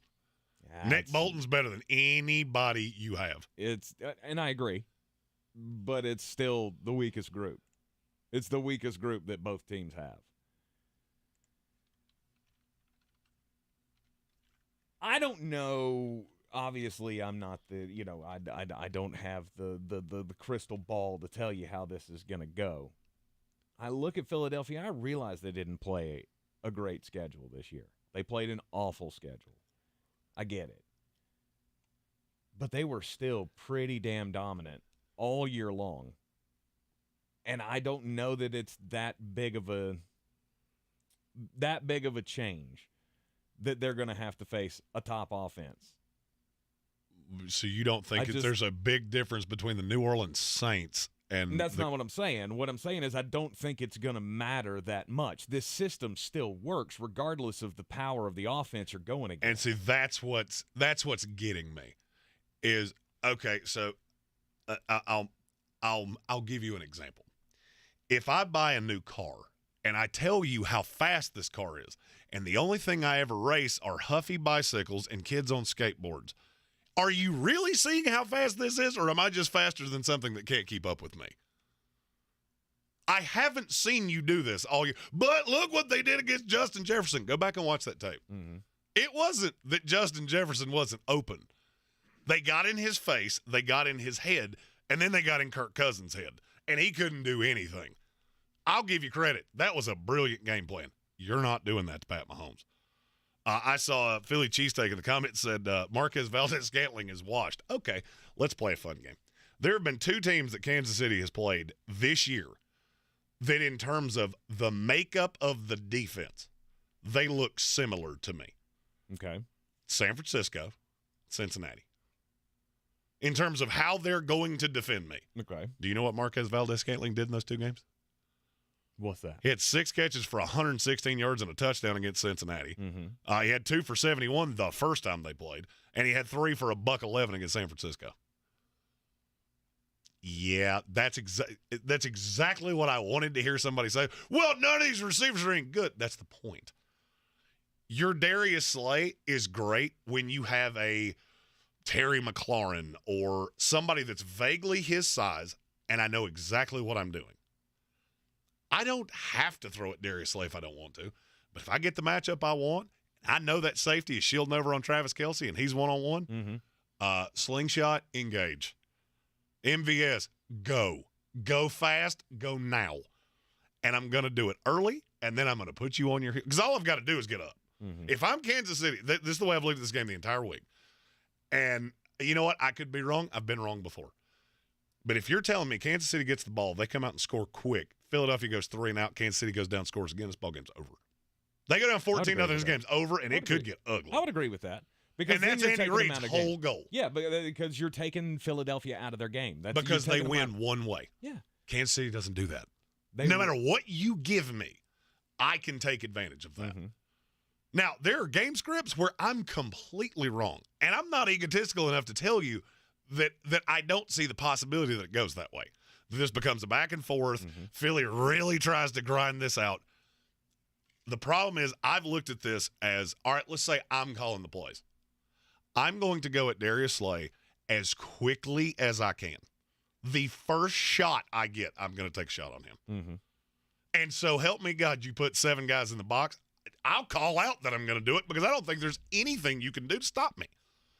But it's this idea that it's this big vaunted juggernaut defense. No, it's not. It's very good at squishing bad competition. You ain't played a quarterback like this all year long. And what's that the old saying? Iron sharpens iron. You're about to see something that I could make an argument this combination of players has never seen before. There's no way to explain to you when you've been going up against Daniel Jones and Justin Fields and all these quarterbacks that are wildly inaccurate. You make some of the mistakes I've seen on tape, they will kill you. Now, could you come in with a game plan that messes with them? Absolutely. This could be a back and forth. But I'm telling you, if I was the one scripting these plays, I could practically tell you what my first 15 is going to look like. There is no question that Patrick Mahomes is the most dangerous weapon in this game. It's not debatable. No need to spend time on it. The question is, can he still be that dangerous if he's not being protected like he has been against other teams, which is where I think Philadelphia is going to assert some advantage in this game. We'll talk about that up next here on the ESPN Asheville. This is your time saver traffic on the new ESPN Asheville. Driving slow, future 26 westbound between Broadway Street and New Stock Road due to an accident. On the Captain Jeff Owen Bridge, traffic is moving well, steady and busy. Patton Avenue, no problems. New Leicester Highway moving well. Smoky Park Highway, no delays. Merriman Avenue moving well, and Biltmore Avenue, no backups. Check of the drive time from Swannanoa to Asheville via 40 westbound and 240 westbound. Drive time 16 minutes. I'm Lyndon Field with your time saver traffic. This report is sponsored by Taco Bell. The new Crispy Melt Taco is now at Taco Bell. It's a freshly fried shell with a melty cheese blend and your choice of seasoned beef or black beans inside. Try it today at participating Taco Bell locations for a limited time only, while supplies last. Contact local stores for prices, hours, and participation which vary. Tax extra. I studied Spanish in college and never got fluent. But then I tried Babbel. Want the most effective way to learn another language? In just 15 minutes a day, Babbel's bite-sized lessons will have you learning another language in as little as 3 weeks. Babbel gets you speaking quickly about things you actually talk about in the real world. University studies have shown that using Babbel for 15 hours is equivalent to a semester of college Spanish. If you want to learn a new language, there's no better way than Babbel. Go to Babbel.com to try Babbel for free. That's BABBEL.com. Need weekend plans? Check out what's happening at your local Lowe's. Weekending at Lowe's gives you and your family the opportunity to make us your weekend destination. Join us in-store for free giveaways, events, and activities for everyone to enjoy. This month, stop by for fun events like our 2-day Super Bowl prep party and our Valentine's-themed kids workshop. Visit Lowe's.com/events for this month's full lineup. Count on Lowe's for all your home improvement needs. And now, activities in your community with Weekending at Lowe's. At Ingles, whether we're celebrating Friday night rivals, televising college basketball games, bringing the Fan Fest to semi-pro soccer, or taking you out to the ball game at your minor league park, it's all in the bag. Ingles, low prices, love the savings.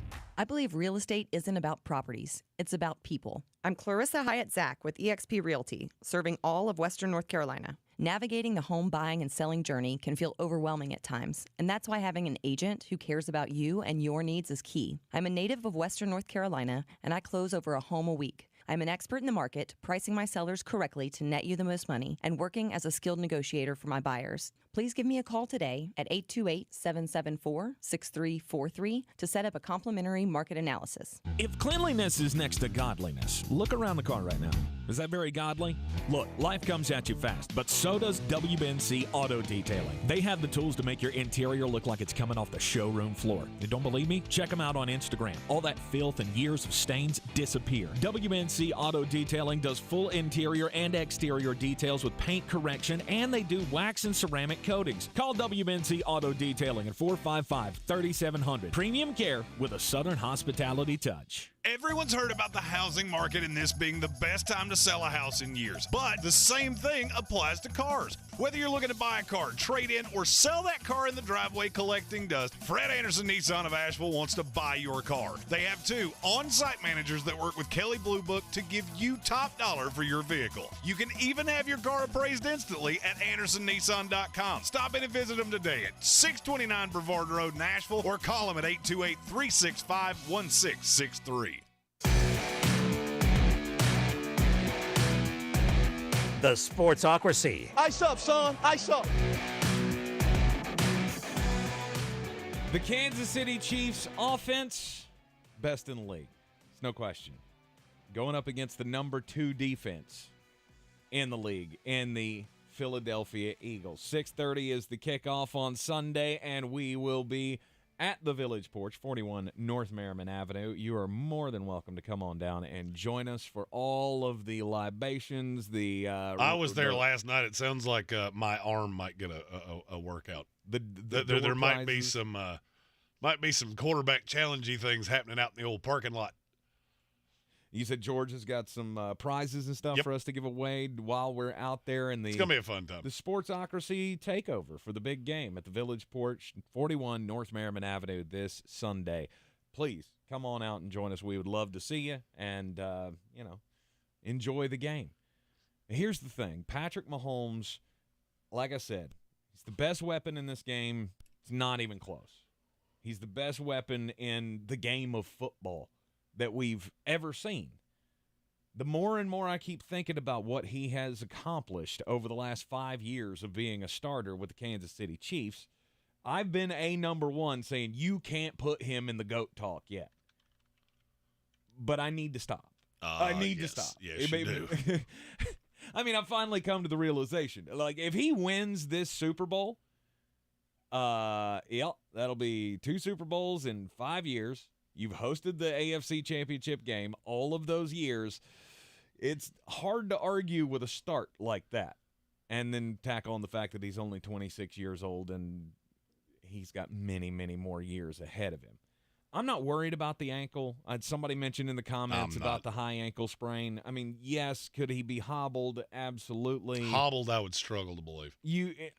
And when I say hobbled, I mean it's just going to be he's going to be less explosive than he normally is. It's going to cut down on some of the get outside the pocket and create with the sidearm throws and the behind the backs and the no looks and whatever else he can pull out of his little bag of tricks. But I think it will matter. I think it will matter because this is this front for the Philadelphia Eagles. They can get home against this offensive line. Kansas City Chiefs. How many times has Pat Mahomes been sacked all year long?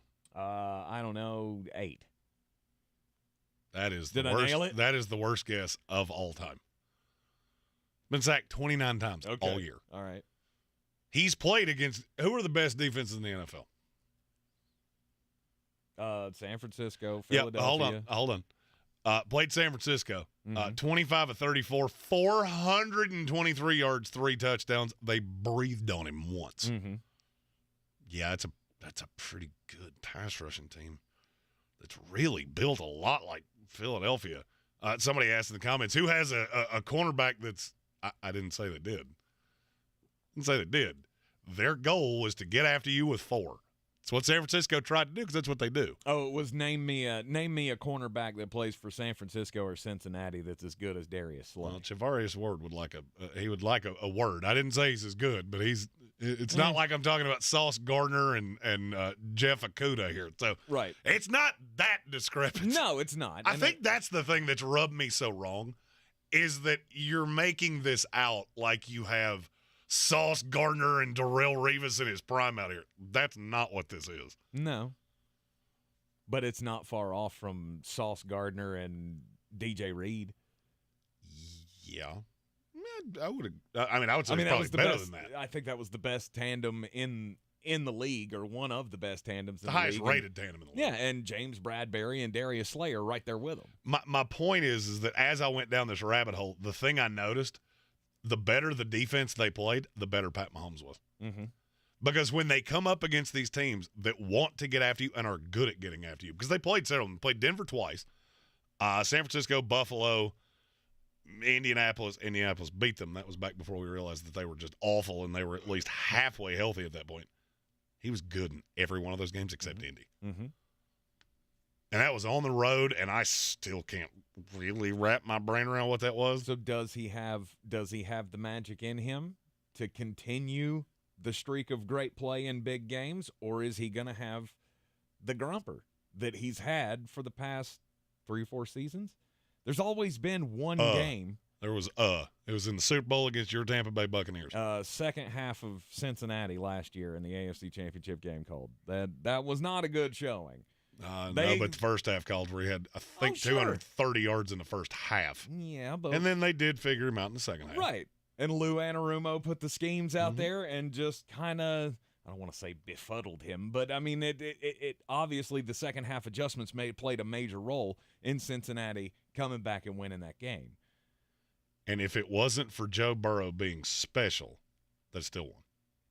I don't see that with Jalen Hurts. I've never seen it. Somebody said, they've won multiple different ways. What? Because he had 4 300-yard passing games against 3 of the 4 worst defenses in the league? That is technically winning in multiple ways.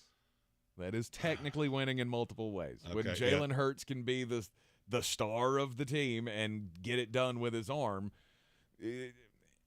it takes away a little bit. But no, I mean, the point here is that Philadelphia, they want to run the ball. That's their number one goal. They are the most efficient team in the NFL at running the football. They've also become one of the most efficient teams at stopping the run over the last 9-10 weeks of the season. Against who exactly? See, that's where all of this in there somewhere. See, this is where all of this falls apart, and it's so comical to me because we do this. I watch this in college football every single year. All right, we talk about a TCU. Well, their defense was 12th in the country in the Big 12. None of these teams are good. And yet I get here and I get nothing but hate. Well, you're just a hater. No, I'm making a point here of, it's not that hard to make your defense look so good when you play the worst schedule in the league. You had legit – this is not an opinion. Facts don't care about your feelings. You had the easiest trip to get here in NFL history. Mm-hmm. I can give you 2 different analytical formulas that will confirm what I just said. Somebody, I think it might have been No Smiles in the comments, said that the Philadelphia Eagles are the first team since the '85 Bears to win their first 2 playoff games by 24 points or more. Okay, but they played a San Francisco team that did not have a quarterback. By the end, it was, hey, could we play Christian McCaffrey at quarterback? And they played Daniel Jones and the New York Giants, who you can just stack the box against Saquon Barkley and achieve what you wanted to achieve. And I'm not I think where this is coming the wrong way is I'm telling you what I'm seeing. What you have done over the course of the year, if you try to do that against Kansas City, they're going to blow your doors off. Am I sitting here saying that there's not an adjustment that they could? No. They could come out and do nothing that I've seen because they didn't have to. But if you have this belief that you're going to just rush 4, leave Darius Slay and James Bradbury out on islands, and, well, Pat Mahomes will never be able to figure that out, good luck with that. Because I've seen him do it. I watched San Francisco do that. And they got absolutely annihilated. That's the only defense I've seen that's equitable to yours statistically. He demolished them because you didn't have a second act, and that's what scares me. When I say Philadelphia can't win multiple ways, if you get down 14, do you have a prayer of winning this game? I would say no. That's all you have is a prayer. You would need a lot to go right. And as a gambler, that's what I do. I'm playing the percentages. And I can see a multitude of ways that Kansas City offensively can do things that you have not seen. Could you adjust? Sure. I think Jonathan Gannon's a really smart coach. I'm not that high on Nick Sirianni, but I do have to give him credit that you've hired really, really well. But what I see is a definite Kansas City lean when they have the ball. It's the Sportsocracy here on ESPN Asheville. Coming up next, we'll get weird. This is your Exergen Temporal Scanner weather forecast on ESPN Asheville.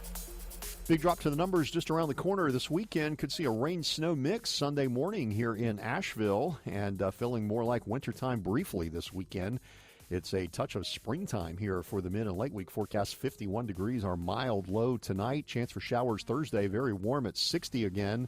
And then cloudy Friday, 56. Wet weather, cooler temps for the weekend. I'm meteorologist Scott Larimore. That's the latest Weather Channel forecast. This is your time saver traffic on the new ESPN Asheville. Interstates are moving problem-free on the Captain Jeff Bowen Bridge. Traffic volume is busy, but moving well. Smoky Park Highway, no delays. Patton Avenue, incident-free. New Leicester Highway, no problems reported. Hendersonville Road, moving well. Sweeten Creek Road, north and southbound. Approaching Mills Gap Road, slow. Overlook Road is moving well, and Long Shoals Road, no problems. Checking the drive time from Biltmore Forest to Fletcher via Hendersonville Road southbound. Drive time 16 minutes.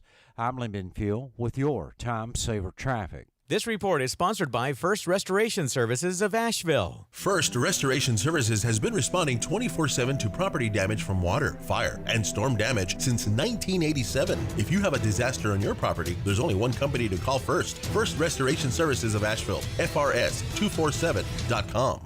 I'm Martin Hoke, the inventor of Navage Nasal Care, and I love Navage. I've told you about how your nose is the body's air filter, that Navage's powered suction will help flush out allergens, viruses, mucus, and germs, and that Navage will help you breathe better. But what do other people say about Navage? Like Tara, quote, "My doctor wanted me to do saline rinses for my allergies, but I've never been able to successfully use a neti pot. Navage uses suction power, so it's foolproof. There are nights when I'll have particularly bothersome allergies. I'll bust it out, and the results are immediate. It's such a relief. It's become a lifesaver." Unquote. She's one of over 100,000 online reviews praising Navage, the all-natural solution trusted by over 3 million people to help you breathe better, sleep deeper, snore less, and stay healthier without drugs. Navage is available at Walmart, CVS, Walgreens, Target, Rite Aid, and online. Navage, N-A-V-A-G-E, clean nose, healthy life. All the radio stations you love, every playlist to match your mood, the podcasts that everyone's talking about. If it's on the iHeartRadio app, it's free. Download the free iHeartRadio app for all your music, radio, and podcasts. iHeartRadio. Since man created roads, they've been looking for ways to get off-road and vehicles to take them there. That's where Outlaw Off-Road comes in. A premier off-road center for Jeeps, trucks, and SUVs with a complete lineup of off-road and overland services, including maintenance and repair to make your vehicle all that it can be. Check out their location right here in Western North Carolina at 85 Avery Creek Road. Call them today at 828-974-8480 or visit them on the web at theoutlawoffroad.com. Our communities are filled with wonderful people who make living here great. At Home Trust Bank, we're proud of that. And that's why we focus on helping homeowners prepare for what's next. Our local mortgage bankers have the experience you need and exceptional personal service you'll appreciate. Home Trust Bank is ready to help make a house your home. When it's time to buy, visit your local Home Trust branch or go to htb.com/mortgage. On the weird scale, there's Vegas, there's Florida, and there's Asheville. Let's get weird, Asheville. All right, Jeremy, you love to play the fun game of name that state. Florida. Bingo. It's really not a fun game when it's always Florida. Well, of course it's always Florida because, I mean, okay. You okay? We all know. They do stuff different in Florida. Right. We all know. This is just hilarious to me. So Tom Brady made his retirement video. And there was a guy that actually went out and did the configuring of the YouTube video that he put out announcing his retirement on the beach and claims to have captured the retirement sand. The sand on which Tom Brady sat or knelt down as he was making his emotional farewell 14-second, I'm not doing the big, long email thing again. I'm just saying goodbye. Bottled it and is trying to sell it on eBay. For $100,000. For $100,000. $99,990. And here's the funnier part of this to me is that people are treating this like actual news organizations are treating this like that price means anything. If you've taken a look at anything on eBay in the last 4 years, I didn't know eBay still existed. It gets listed for these crazy amounts, but it never pays off. So this guy, he puts up the bids, or he puts up the auction. $99,900 is the asking price for the bottle of retirement sand from the beach where Tom Brady made his video. And it got a little action, had a little bit of action for the first couple of days.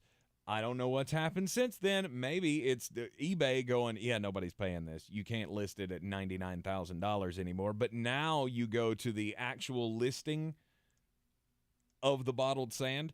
Would you like to take a guess at the current starting bid price for the bottle of sand? $8. It's a little higher than that. $18. $677. Ugh. And how many bids has it gotten in the last week? 0. I'm actually shocked about it. I'm shocked somebody hasn't gone, oh, I have to have that.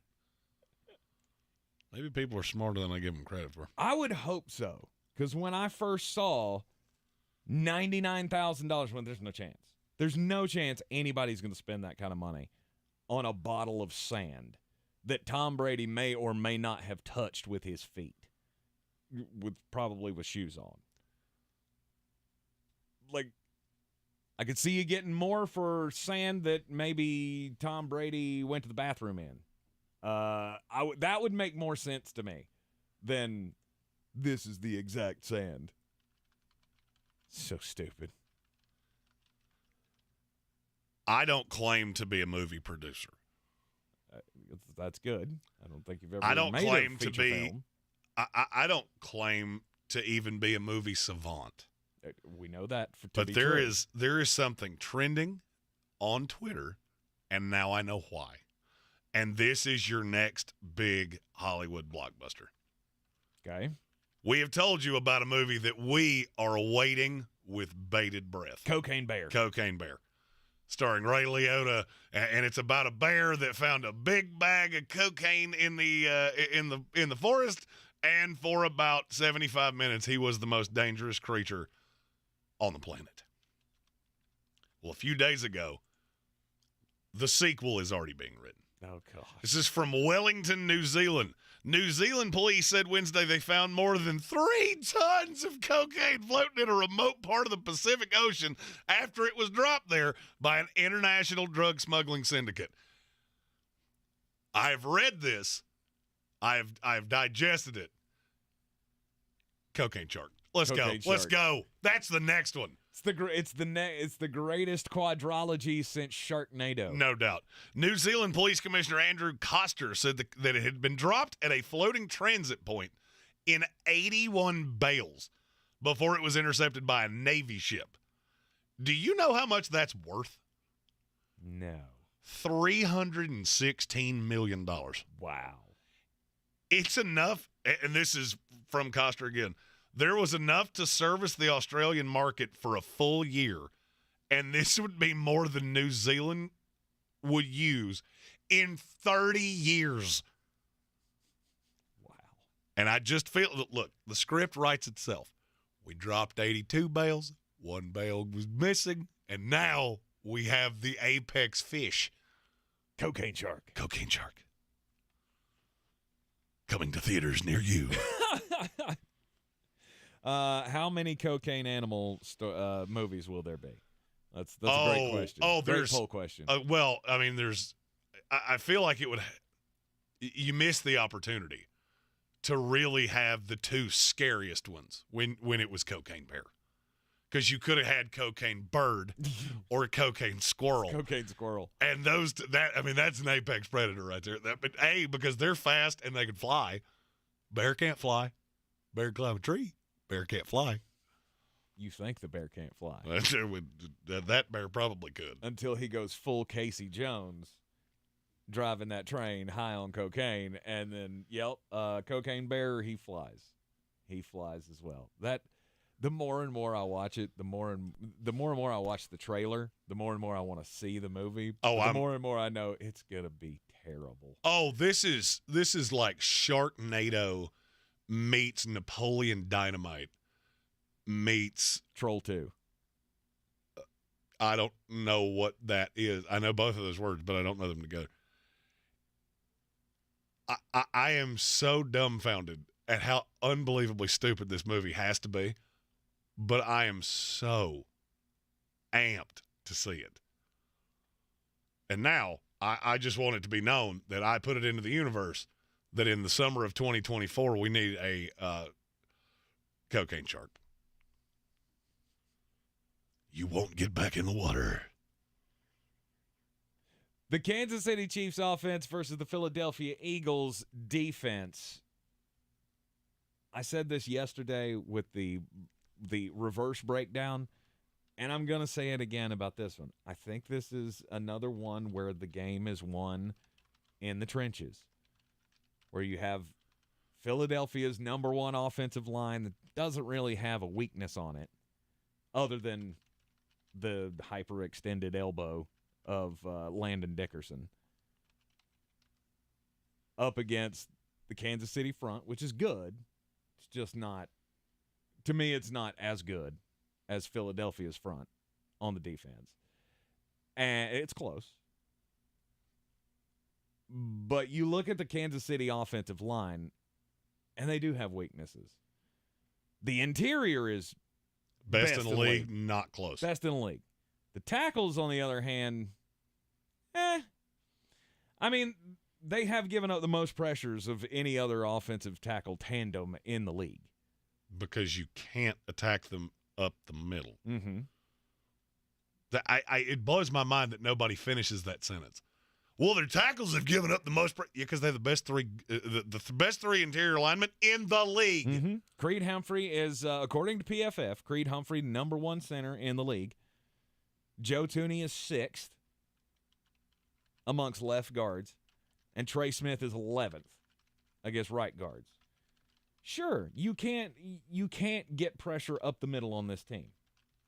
Okay, but you can get pressure on the outsides. Mm-hmm. Philadelphia doesn't have that, though. You look at Philadelphia's offensive line, and they're pretty solid all across the board. I'm gonna trot out Brandon Graham and Hassan Reddick, and I'm going to eat Andrew Wiley's lunchbox all game long. And so all I do is give help because I have one of the best pass blocking running backs in the league. Mm-hmm. I can do that with anything that you're getting ready to say. I can also go, okay, so you've got this tremendous front that it allows. Who's the best defensive tackle you played all year? Leonard Williams. That where you headed with me? Because I'm bringing out Chris Jones, who you have seen nothing like all year long. Mm-hmm. I'm not saying it's not going to be a challenge. I'm just saying advantage Philadelphia. I feel like I've heard that all week long of, Philadelphia has all of these advantages, and it's just that's not what I see. It is not what I see. And look, I'm not backing off anything I've said all year long. I told you 3 months ago, whoever comes out of the AFC, iron sharpens iron, and you will have gone through a gauntlet. The Philadelphia Eagles played the Teletubbies, and they had one day at Barney's Ranch, and that was that's how you got here. Mm-hmm. So yeah, that means a lot to me. I mean, I hate to use the college reference again, but how many times have we seen? Because everybody, the back and forth that I go through is, well, that means Philadelphia's fresh. And okay, how many times have I seen a team go into the college football playoff against Alabama, Georgia, whatever the case may be? They've been playing it's been a gauntlet all year long. And then you trot out little TCU and they get beat 65-7. I'm not trying to compare Philadelphia to that's not what I'm saying. Thank you.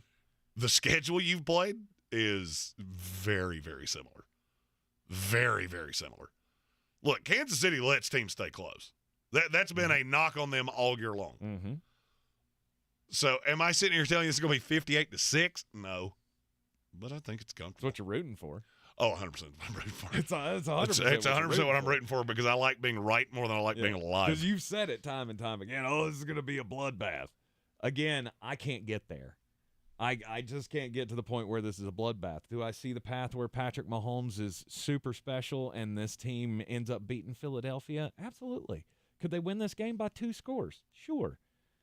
But I don't see they'll just be able to do whatever they want against this Philly defense. The Philly defense is one of the best in the league. I think it's very, very close with San Francisco. And it's going to be something Kansas City annihilated. Sure. But I also believe That's that the this part team that can nobody keep up on the has. scoreboard. Well, okay, so ask yourself this. We've talked about this all year long of we would never hire defensive coaches because at this point, good offense beats good defense. Yes. Well, I have the best offense in the league. Mm-hmm. And yet, what everyone has tried to tell me is, there's such an advantage for Philadelphia's defense. Well, that's funny because you can't give me one example where that has bared itself out all year long. Not any team, not one time has that bared itself out. Because San Francisco, best defense in the league. They lost to virtually every good offense they played. Virtually every time they played a high-level quarterback. And, yes, I'm including Philadelphia in that. Mm-hmm. You lost. Mm-hmm. Maybe I undervalue the defense. It's entirely possible. At this point, it's not as cut and dry as I look at it who has the better quarterback, but that's 1, 2, and 4 for me. And it's Kansas City, and it's not close. Mm-hmm. 3 things I ask in every game. What are they? Who has the better coach? Kansas City, not close. Mm-hmm. Who has the better quarterback? Yep. Kansas City, not close. Who's at home? Neither of you. Neither of you. But Kansas City is wearing the whites, which is important to some people. 16 of the last 19 Super Bowl winners were wearing white. Right. It's also, what was it, since 2013, no team has won the Super Bowl after they won the coin toss. Hot. I only have one of those, and I will give it to you Friday in our Super Bowl Spectacular with Asheville Police Chief David Zach. And it's a prop bet. And to be really honest with you, it hurts me that I'm even going to say it out loud, but I'm gonna. Only once in the last 9 years has the Madden simulation correctly predicted who's going to win. I don't care. I don't care about any of that. Although, if you are one of those that does care about that, bad news, because the Madden simulation, they picked the Philadelphia Eagles to win. You are in the Sportsocracy here on ESPN Asheville. This is your time saver traffic on the new ESPN Asheville. No backups on the interstates. Captain Jeff Bowen Bridge is busy and steady. Smoky Park Highway, delay-free. Patton Avenue, no problems. New Leicester Highway moving well. Biltmore Avenue, no delays. Meadow Road moving well. Amboy Road, no incidents. Hendersonville Road, no backups. Sweeten Creek Road southbound, approaching Mills Gap Road, some delays. Checking the drive time from downtown Asheville to Asheville Regional Airport via 240 westbound and 26 eastbound. Drive time 19 minutes. I'm Lynn Benfield with your Time Saver Traffic. This report is sponsored by First Restoration Services of Asheville. First Restoration Services has been responding 24/7 to property damage from water, fire, and storm damage since 1987. If you have a disaster on your property, there's only one company to call first. First Restoration Services of Asheville, FRS247.com. Finding great candidates to hire can be like, well, trying to find a needle in a haystack, but not with ZipRecruiter. Its powerful technology actively finds and invites qualified candidates to apply to your job. So while other companies might deliver a lot of hay, ZipRecruiter finds you the needle in the haystack. See why 4 out of 5 employers who post a job on ZipRecruiter get a quality candidate within the first day. Try ZipRecruiter for free at ZipRecruiter.com/free. That's ZipRecruiter.com/free. I always wanted to learn Spanish, but I never thought I'd have the time. Then I discovered Babbel. Babbel's lessons are fun. They only take like 10 or 15 minutes, and in 3 weeks, presto, you're starting to speak another language, like magic. I love that Babbel's lessons aren't just robots talking. They're voiced by native speakers, so you get the pronunciation just right. If you want to learn a language, there's no faster, easier, better way than Babbel. Babbel. Babbel. Go to Babbel.com to try for free. That's BABBEL.com. Babbel.com. Live from Radio Row, it's Super Bowl week, and there's no better way to stay up to speed than with the Around the NFL podcast. Join me, Dan Hansis, and my buds, Mark Sessler and Greg Rosenthal, for the latest football news with just a touch of mirth. We've got the #1 football podcast in the world, and Rihanna is playing the Apple Music halftime show. It doesn't get much better than that, guys. Hang out with us live from Glendale, Arizona, all week long. Listen to Around the NFL on the iHeartRadio app or wherever you get your podcast. Did you know that Ingles sells more organics than any other grocery store? Or that they run their own dairy? Or that they only serve USDA Choice and Prime meat? Or that they donate 3,956 meals a day to local food banks? Well, now you do. It's all in the bag. Real estate isn't about properties, it's about people. I'm Clarissa Hyatt Zach with eXp Realty, your native realtor serving all of Western North Carolina. I will work hard for you, and I believe in doing the right thing every time. I market each of my listings to reach out-of-town buyers. I use a professional photographer and drone video on every single listing, as well as collaborate with agents across the country to find your buyer. Check me out online at clarissasellswnc.com or give me a call at 828-774-6343. It would be my pleasure to assist you through the real estate process. Everyone's heard about the housing market and this being the best time to sell a house in years. But the same thing applies to cars. Whether you're looking to buy a car, trade in, or sell that car in the driveway collecting dust, Fred Anderson Nissan of Asheville wants to buy your car. They have 2 on-site managers that work with Kelly Blue Book to give you top dollar for your vehicle. You can even have your car appraised instantly at AndersonNissan.com. Stop in and visit them today at 629 Brevard Road in Asheville or call them at 828-365-1663.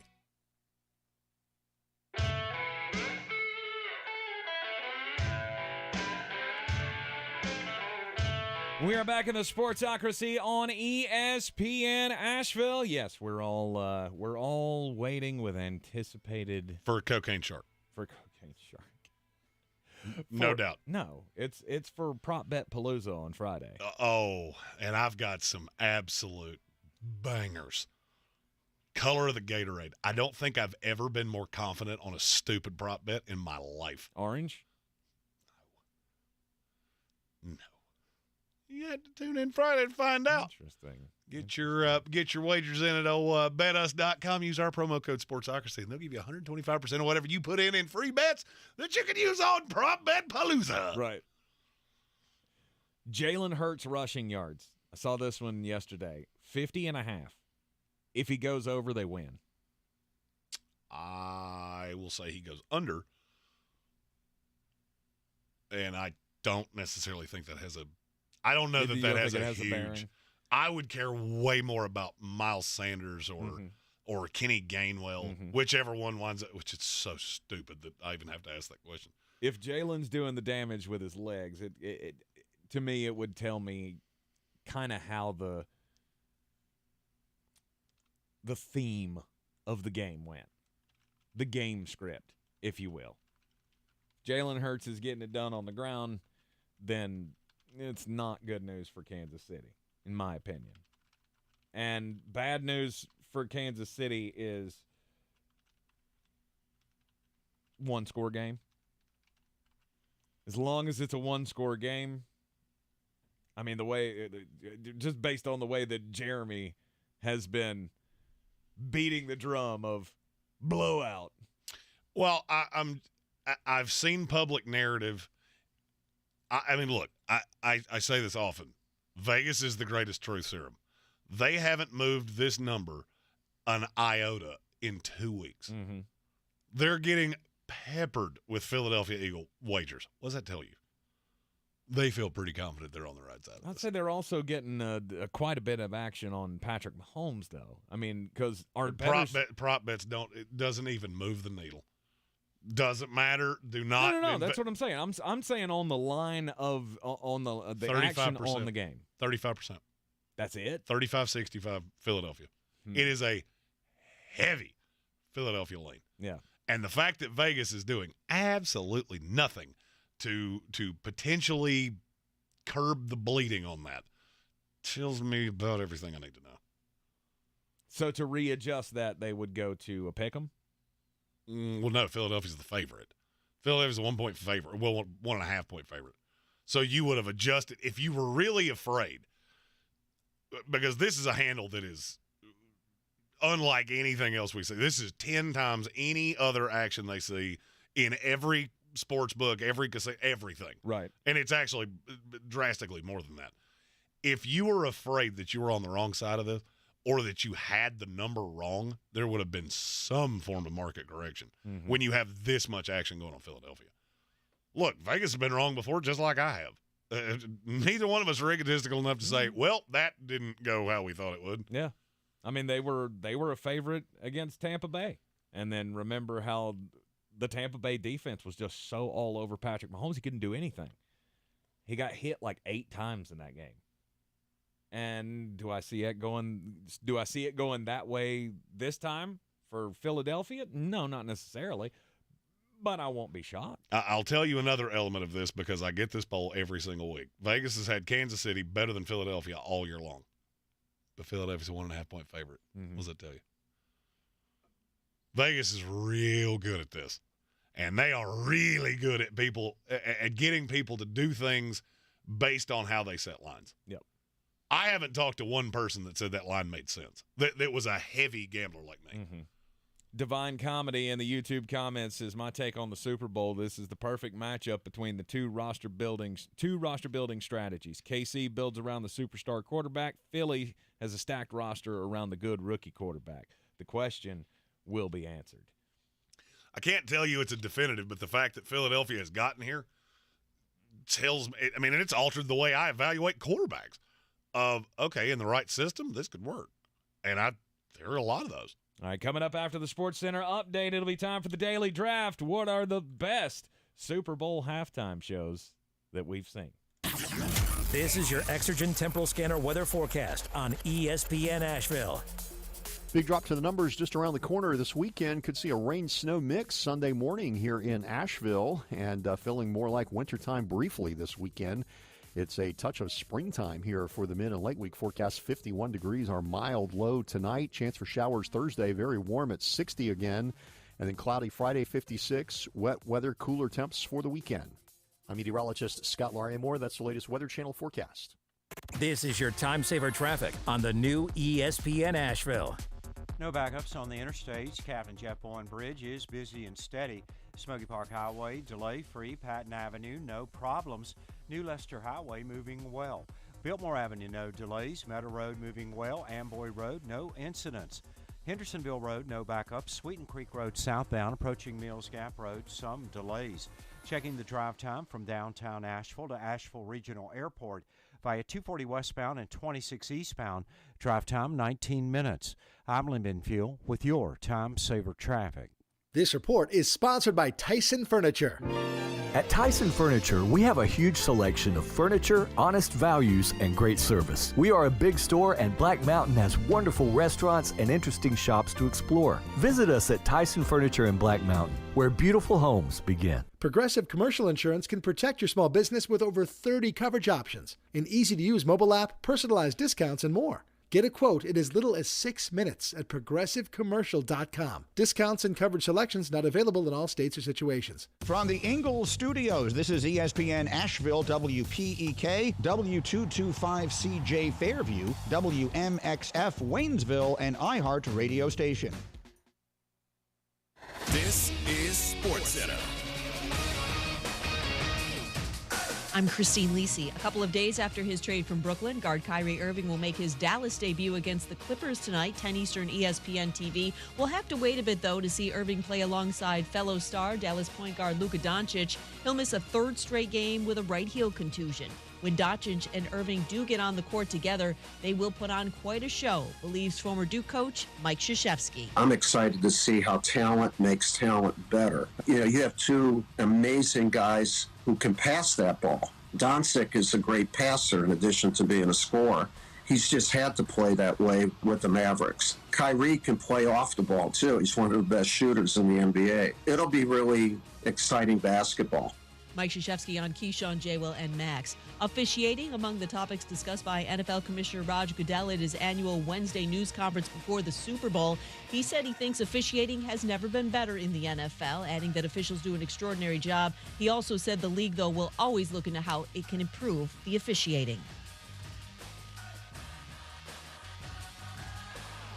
We all know the game isn't over till it's over. So next time your car breaks down, don't call it quits. Head to eBay Motors. They have 122 million parts to take your car into overtime. Get the right parts at the right prices. ebaymotors.com. Let's ride.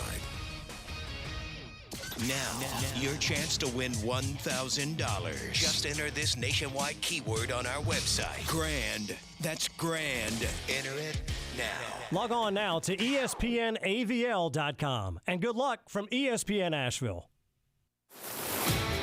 He's a degenerate gambler. You are a smelly pirate hooker. And he's cheaper than oxygen. He's useless. But somehow, they make it work.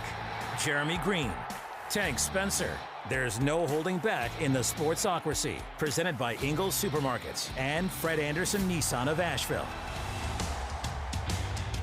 It is the Sportsocracy, and this is ESPN Asheville 92.9 FM, 880 AM, and 1400 Wednesday of Super Bowl week. Don't forget to join us this Sunday at the Village Porch. We will be celebrating the big game, the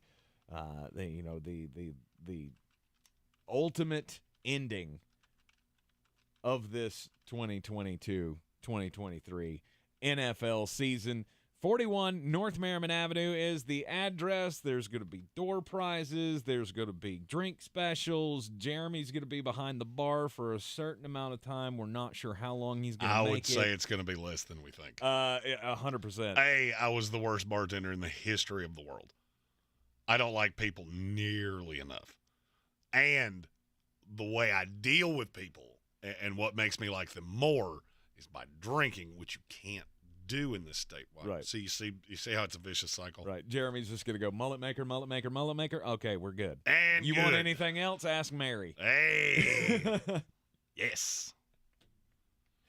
But we'll be at 41 North Merriman Avenue for the big game. Come on down and join us. It's going to be a whole lot of fun. I am going to need some silence, though. Little reverence. Yep, you're not getting that. For the glory that will be my girlfriend Rihanna on the halftime show. Yep. I'm looking forward to it. I couldn't care less if I tried. There's going to be there will be a giant Wakanda Forever display, I'm sure. She had the big hit song in the movie. So I'm pretty sure we're going to see a lot of Black Panther theatrics and laser shows and all that kind of stuff. Probably a little touching Chadwick Boseman tribute at some point during all of it. And then I'm really hoping that she goes full on bad girl. At Sports Tank ESPN. Hey. You're looking way more. You're looking way more forward to this than I am. 100%. I couldn't name 3 Rihanna songs if you gave me $1,000 for every one I got right. Right. I think I could name more Taylor Swift songs than I could Rihanna. Probably could. Frankly, I wish Rihanna was singing the national anthem and we had Chris Stapleton at halftime. That would be a good show. It would be a good show as well. All right, best halftime Super Bowl shows that you've seen. That's today's daily draft here in the Sportsocracy, coming to you from the Ingles Studio. You can join us, get your comments in on the best halftime shows you've seen in the YouTube comments. Go to thesportsocracy.com, click the live video link, subscribe to the channel, and that will get you into the chat. We've seen a lot of great suggestions of halftime shows, but I have the number one pick, and to me, there is one all-time greatest halftime show. It's close, but it hadn't been close for many, many years. It's Prince. Prince's halftime show in 2007 was phenomenal. Remember, it rained during the game and during the halftime show, and the majority of it was just Prince up there with his guitar. Remember, they dropped the big they had the big silhouette of him on the stage. I just thought it had everything. Not to mention, I mean, one of the best guitarists / singers in rock history. Yeah, see, for me, number one is No Doubt, and it's not Prince. It was last year. No Doubt. No Doubt was horrible. No Doubt's okay. I phrased that poorly. It was Dr. Dre, Snoop, and Eminem last year. Yeah. That's the best one of all time, and to me, it's not even close. And frankly, you'll never touch it again. No. Unless you start responding to my letters and you get Creed back together and chuck them out there in well, that's never going to happen. In 2025. I would be all in for another suggestion that you've had, a Luke Combs halftime show would be phenomenal. That's going to happen. I feel very sure of it. That would be phenomenal, but it was good. Don't get me wrong, but it also had its parts where I went, I don't Because know. you don't like Kendrick Lamar because you're 1,000. Mm-hmm. And you don't. It was stupid. It's new, and I don't like it. You stupid kids and your baseball in my yard. Abe Simpson over here. It was a bad song. I couldn't tell what the hell they were trying to do. I had some kind of military dance routine going on with it. And, oh, by the way, you gave us fat 50 Cent hanging upside down. Which was also fine. Stupid. Which was also absolutely fine. Stupid. I could have done without all of that. Give me the rest of it. I'm fine. It was Snoop, all awesome. Eminem, Dr. Dre, 100%. It was all awesome, and frankly, the only way they will ever top it is by doing it again.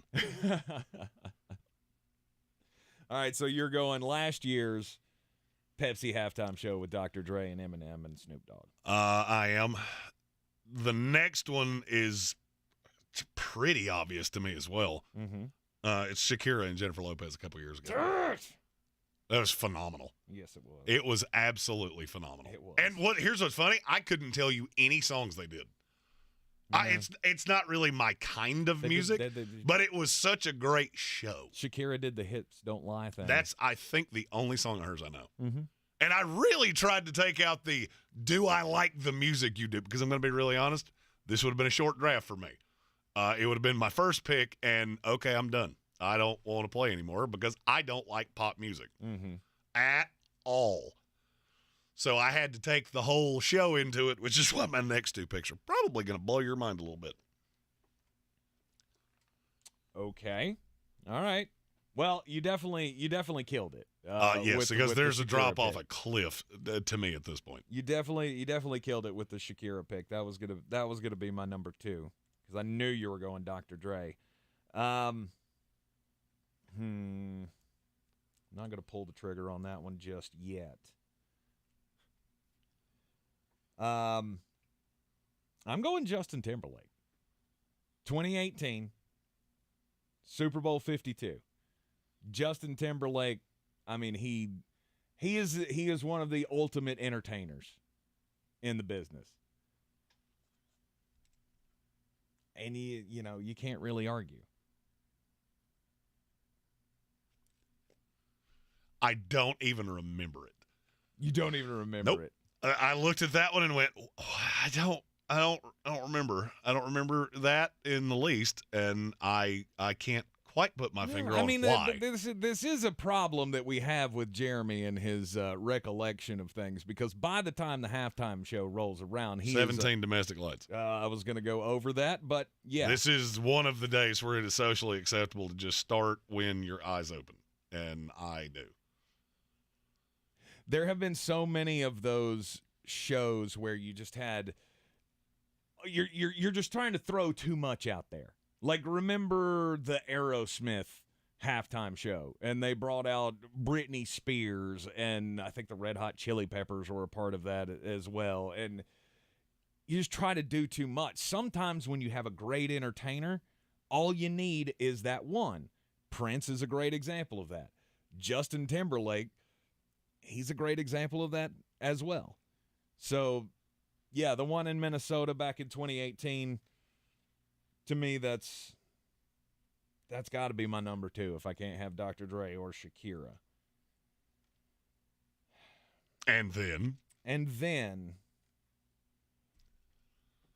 it's Lady Gaga from 2017. She did such a phenomenal job, and just the theatrics that they had with her, like, flying around and throwing in the America tribute with the America the Beautiful or whatever it was that she sang to open up that halftime show. She's somebody that I don't really like her music, but it's undeniable the talent that she has, and she absolutely killed that halftime show.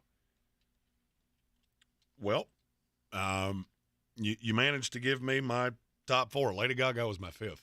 Okay.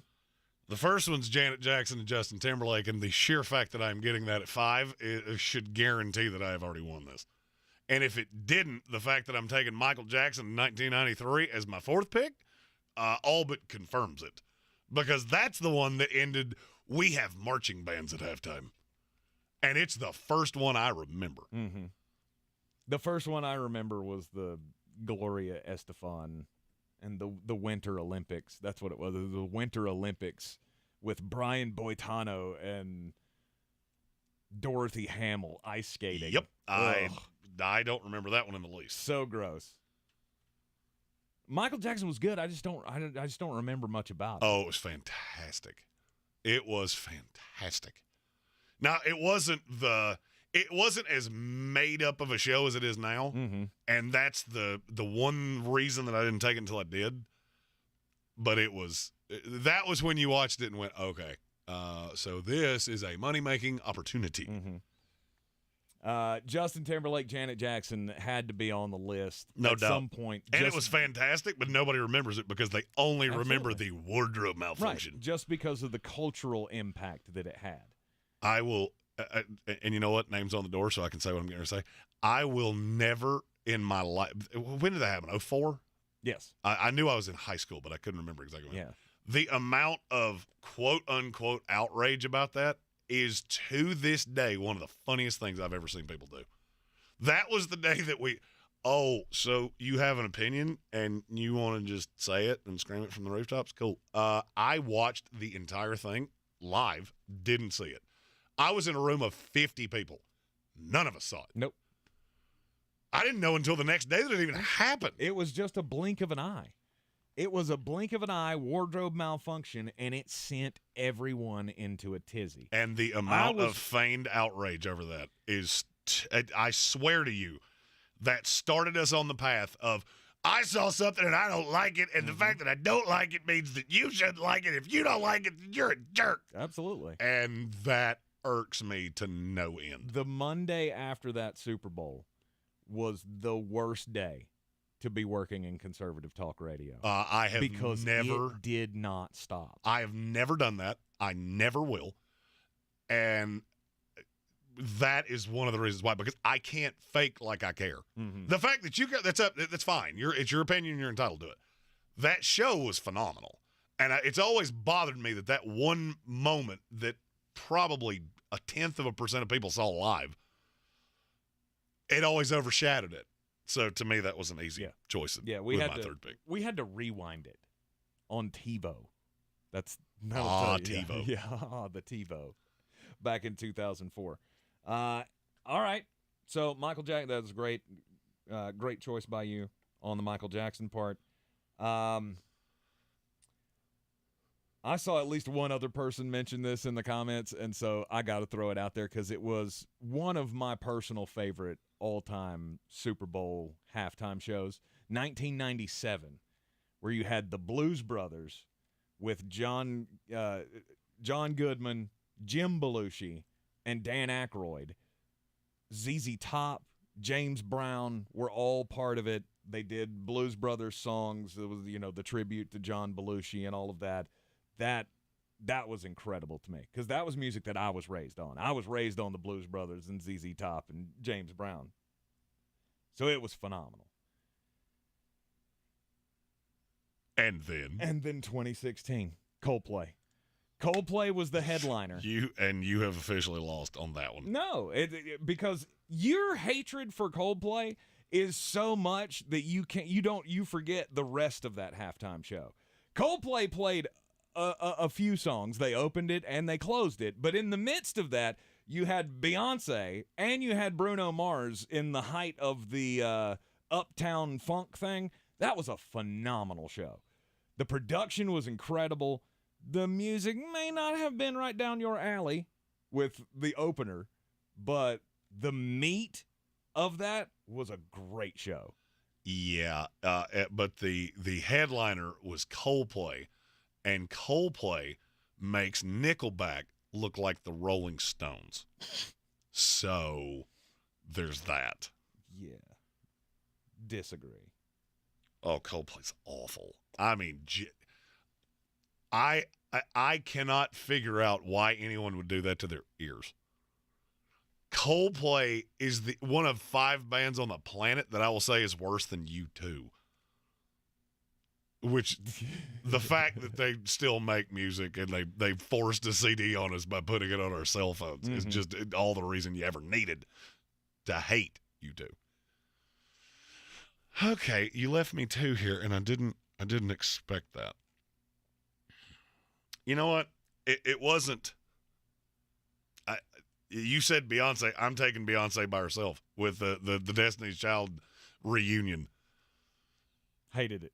I didn't at all. Absolutely hated it. But I also, the other one I considered was Katy Perry, and you lost me at the Shark. Yeah. I cannot take that stupid Shark. Yeah, no, that was another halftime show where you went too far. Not that it was any controversial or anything. It was just, remember, like, she came out on the giant animatronic lion or cougar. Oh, and or I was fine with all of that. It's just that dumb. stupid Shark that I've never been able to get over. Yeah, it was just dumb to me. So, yeah, no, Maroon 5 did not make the list. Oh, yeah, that one was bad. If you could have any band play a halftime show, who would it be?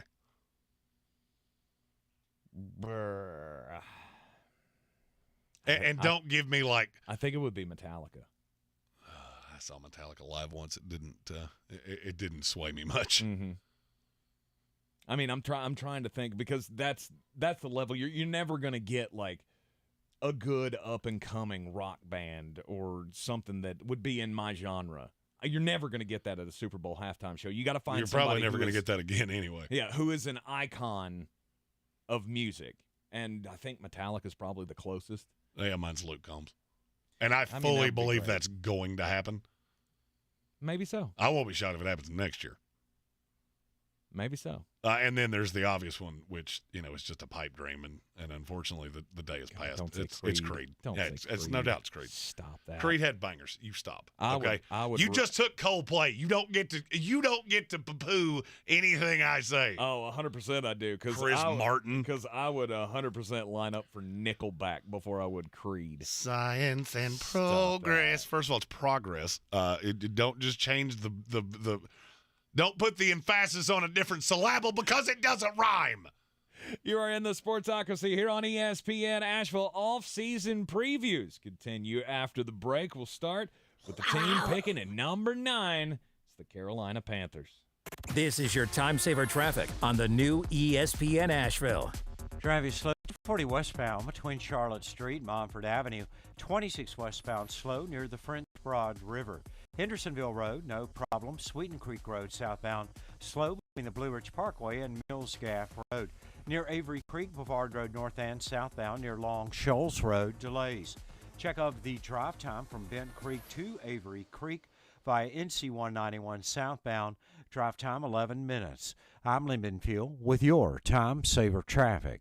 This report is sponsored by Mattress Firm. Mattress Firm's President's Day sale is here. Shop and save up to $500 on Tempur-Pedic adjustable mattress sets. Plus, get a $300 instant gift good towards sleep accessories. Find your dream bed at Mattress Firm. Then cozy up on your new bed because there's nothing better than staying in. I'm Martin Hoke, the inventor of Navage Nasal Care, and I love Navage. I've told you about how your nose is the body's air filter, that Navage's powered suction will help flush out allergens, viruses, mucus, and germs, and that Navage will help you breathe better. But what do other people say about Navage? Like Josh, quote, "After walking around my whole life being a mouth breather, I was excited to try Navage. I read the directions carefully, pressed the button, and oh my gosh, what a sensation. So much mucus, so much crud, but oh sweet, merciful air I can finally breathe you through my nose. Never have I ever taken such an amazing breath in my life. This is a life changer," unquote. He's one of over 100,000 online reviews praising Navage, the all-natural solution trusted by over 3 million people to help you breathe better, sleep deeper, snore less, and stay healthier without drugs. Navage is available at Walmart, CVS, Walgreens, Target, Rite Aid, and online. Navage, Navage, clean nose, healthy life. Over 50,000 police officers are assaulted each year. Help police by not escalating. Address any complaints after the encounter. Comply now, complain later. Keep everybody safe. This message brought to you by the National Police Association. Learn more at nationalpolice.org. It's time to discover the convenience and time savings of contact-free pickup with Ingles Curbside. Just visit shop.ingles-markets.com or download the app. And your Ingles personal shopper gets to work with specialized training on how to select the freshest items for a pre-scheduled pickup. They'll even text you with updates. You pull up to a designated space and your personal shopper delivers your items right to your vehicle. Fresh, fast, and affordable. It's all in the bag. Ingles. Low prices. Love the savings. Rogue Combat Club, Asheville's home for comprehensive martial arts training, has a goal for our community, one that's stronger, more fit, and unwavers in its support of one another. Rogue Combat Club's instructors have competed at the highest levels and offer classes for everyone from young children to adults in Brazilian Jiu-Jitsu, Muay Thai, and wrestling.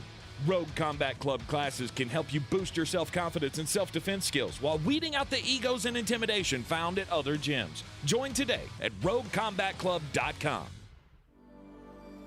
Our communities are filled with wonderful people who make living here great. At Home Trust Bank, we're proud of that. And that's why we focus on helping homeowners prepare for what's next. Our local mortgage bankers have the experience you need and exceptional personal service you'll appreciate. Home Trust Bank is ready to help make a house your home.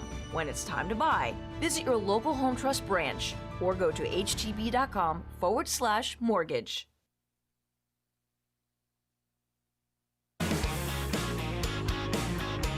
The Sportsocracy. Why are you smiling? Because I love football.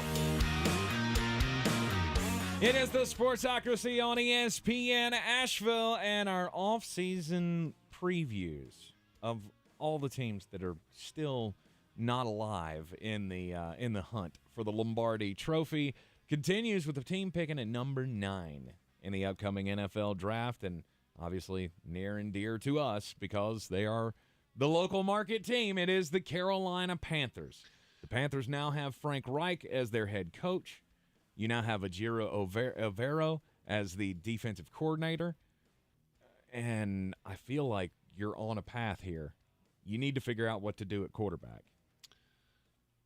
And I'll be honest with you, my biggest takeaway as I've gone, this is obviously mock draft week, so I've been deep down that rabbit hole. Just don't make a trade. I really don't feel like you can make a mistake so long as you don't trade up. This is not the year to do that. And what I'm getting ready to say is it will not go over nicely with Carolina Panther fans. But it's the truth. Your best solution is to roll with Sam Darnold for another year. Give it the shot. If it doesn't work, then next year you're going to be on one of the only teams that needs a quarterback.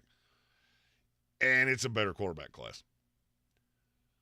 My fear here is that you trade up, whether it's to 5 with Seattle. I've heard that a lot. To get Levis. I don't like giving up extra capital on quarterbacks that I'm not beat the table on any of these quarterbacks. I think they can all be good except Anthony Richardson. 54% completion percentage tells me you're probably not going to be good in this league.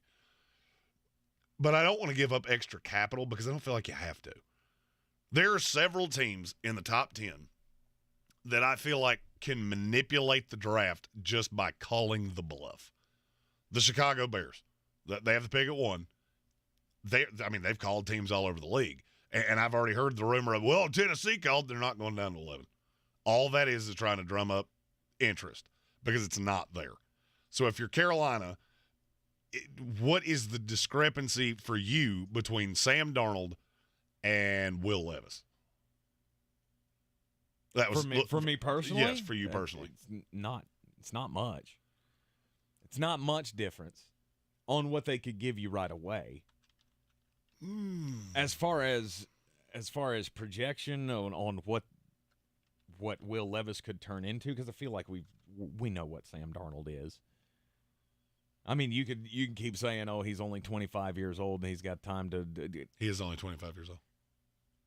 He's 6 months older than Hendon Hooker. I get it, but I'm going to use the same line that you always use of when was the last time you saw a quarterback be this bad and then turn into something good? It's never happened. You haven't. And my argument would be that he has not necessarily been that bad. He's had a lot of bad around him. Look, he's 18 months older than Will Levis. Mm-hmm. I'm just, if it's one or the other, I'm not sure you're not better off with Sam, and then you go into next year with a better quarterback class, if that's how it falls. Sam Darnold could end up with Frank Reich. That's the best coaching he's ever gotten, and it's not close. And I could easily see a path that you see the prospect that people like me saw years ago when he came out. Mm-hmm. I know that's not popular with Carolina because you want the new shiny toy. All right, C.J. Stroud. C.J. Stroud has a really bad habit of staring down receivers and not – it's a Justin Fields thing. I'm going to stare at you until you get open because I know you're going to get open. The line will hold in place. I'm not sure that fits in with Frank Reich. I mean, falls to you at 9, okay. Mm-hmm. No issue there. But I don't want to give up the capital because I'm going to need the capital to put a team around him. Carolina is killed against the salary cap. They got $30 million in dead cap space just sitting there. That's going to make it hard to put the roster around you. So where I would go with that is get Brian Burns done this offseason. Build up the defense. Mm-hmm. I feel like you need a running back. Bijan Robinson wouldn't be the worst decision you've ever made. At number 9. It hadn't even crossed my mind. Mm-hmm. And then one of the guys I work with mock drafts on said, well, you keep giving Jahmyr Gibbs to them in the second round. Why would you not just take Bijan, who's a better prospect? Mm-hmm. And after I thought about it, I went, that's not a terrible question that you're asking me. The last first-round running back that you took, he worked out pretty well, other than the injury problems that he had. I mean, Christian McCaffrey was the face of the franchise. Bijan Robinson and I guess could that's very well be that. And I guess that's where I'm at. Which would you prefer? All right, Christian McCaffrey we're in the Panthers market, so obviously we know how attached this market became to him. Bijan Robinson's a better prospect. Mm-hmm. So then the question becomes, which would you rather do? would you rather go Bijan this year, play really good defense, run the ball, see what Frank Reich can do with Sam Darnold, who he liked coming out? Mm-hmm. There's been a lot of talk about that from people that know Frank, and that Sam Darnold actually might be one of the reasons he found this job so attractive. You say Bijan's a better prospect than Christian McCaffrey was? Not close. Really? Not even close. Can he do all of the things that Christian McCaffrey could do? I mean, you're talking about a 1,000 running back here. Yeah, but that's not what I said. What I said is he's a better prospect coming out. He is a higher graded prospect from every evaluator because he's a better running back. I see what you're saying. The fear with McCaffrey was that he was so thin and he was more of a receiver than he was a running back. Mm-hmm. So, I mean, in terms of what you're getting, can Bijan be that? Absolutely. I mean, I think he can do everything in this league. You know how I feel about taking running backs in the first round, and I'm screaming from the rooftops. Some smart team needs to do this. Yes. And I guess I just look around and go, Carolina, you have problems that I don't think you can fix in a year. And trotting out one of these rookies with what you could put around them is going to be tough. Mm-hmm. I mean, I know it's really attractive to go, well, the division's there for the taking. I understand that. But which is better? You go Bijan, build up the roster this year, see what you have in Darnold, maybe, and frankly, you see what you have in Matt Corral, because he could be the backup. And if you see something out of him, then maybe you found gold there. Mm-hmm. And if you don't, next year's a draft where I think you got quarterback prospects that I know more what they are. And you will have a better roster with that running back in place. I know the running game's there. And I think that's a better long-term goal. Am I telling you that's what they'll do? No. Because it would, I get that it would be a tough sell. Mm-hmm. But my hope is, and frankly, everything I'm seeing with Carolina makes me think David Tepper learned the lesson, just like I told you he was going to. This is too smart a guy that surrounds himself with people that are NFL people. And I think getting the Frank Reich hire right was huge. The fact that Ejiro Evero picked the Panthers when he had a lot of options tells me a lot. And it's not just, well, they gave him the most money. No, they give him the best opportunity to get a head coaching job because that's what he wants. Yeah. I think you go out, you get the veteran quarterback, and you make the call on Derek Carr. Absolutely. If you can get Derek Carr, then that changes everything. Right. You go get Derek Carr. The money's going to be hard to figure out with that. You put some other pieces around him. Maybe a Bijan Robinson. Maybe you get one of the wide receivers to add to DJ Moore in the first round. Is there an edge rusher at 9? Because I'm staring at Yetur Gross-Matos going, we need something better. Maybe. I mean, it depends on how you feel about Lucas Van Ness. Mm-hmm. Miles Murphy is that the stock there is sliding. So if you take him at 9, you're going to be universally mocked around the industry. I'm not so sure that it's not that the solution is not make the run at Carr. If Carr tells you no, go Darnold, and don't force the quarterback thing. Every time I've ever seen a quarterback needy team that just took the one that fell to them, very rarely does that mean you're sold on them. And I don't want to make the move up. The Caps situation next year thins out greatly. They'll be one of the most active teams in free agency a year from now.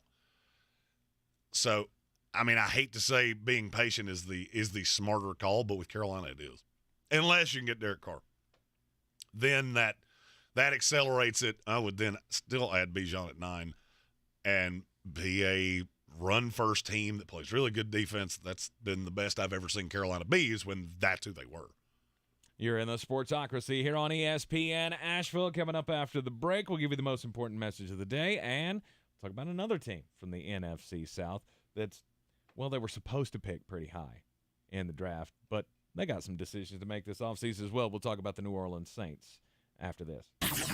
This is your Exergen Temporal Scanner weather forecast on ESPN Asheville. Big drop to the numbers just around the corner this weekend. Could see a rain-snow mix Sunday morning here in Asheville and feeling more like wintertime briefly this weekend. It's a touch of springtime here for the Mid and Lake Week forecast. 51 degrees, our mild low tonight. Chance for showers Thursday, very warm at 60 again. And then cloudy Friday, 56. Wet weather, cooler temps for the weekend. I'm meteorologist Scott Larimore. That's the latest Weather Channel forecast. This is your time saver traffic on the new ESPN Asheville. Traffic stop and go 240 westbound between Charlotte Street and US 1923 exit 3. An accident at exit 3 does have the left lane blocked. 240 eastbound slow between exit 3 and exit 4A. Again, 240 eastbound slow between Tunnel Road and exit 8. Future 26 eastbound delays between Riverside Drive and 240. 26 westbound slowing approaching Long Shoals Road to the Blue Ridge Parkway. Sweeten Creek Road southbound approaching Mills Gap Road is slow. Hendersonville Road southbound slow between Biltmore Forest and Overlook Road. I'm Lynn Benfield with your Time Saver Traffic. This report is sponsored by Indeed.com. Hiring is hard. Luckily, there's Indeed. The hiring platform makes it easy to attract, screen, and interview candidates from the same place. Just sponsor a job. You'll immediately get a short list of quality candidates on Indeed. Visit Indeed.com/credit to get started. No one has the same taste as you. You damn right. From the music you love to the podcasts you can't live without. And only the iHeartRadio app has it all for free. Download the free iHeartRadio app for all your music, radio, and podcasts. Since man created roads, they've been looking for ways to get off-road and vehicles to take them there. That's where Outlaw Off-Road comes in. A premier off-road center for Jeeps, trucks, and SUVs with a complete lineup of off-road and overland services, including maintenance and repair to make your vehicle all that it can be. Check out their location right here in Western North Carolina at 85 Avery Creek Road. Call them today at 828-974-8480 or visit them on the web at theoutlawoffroad.com.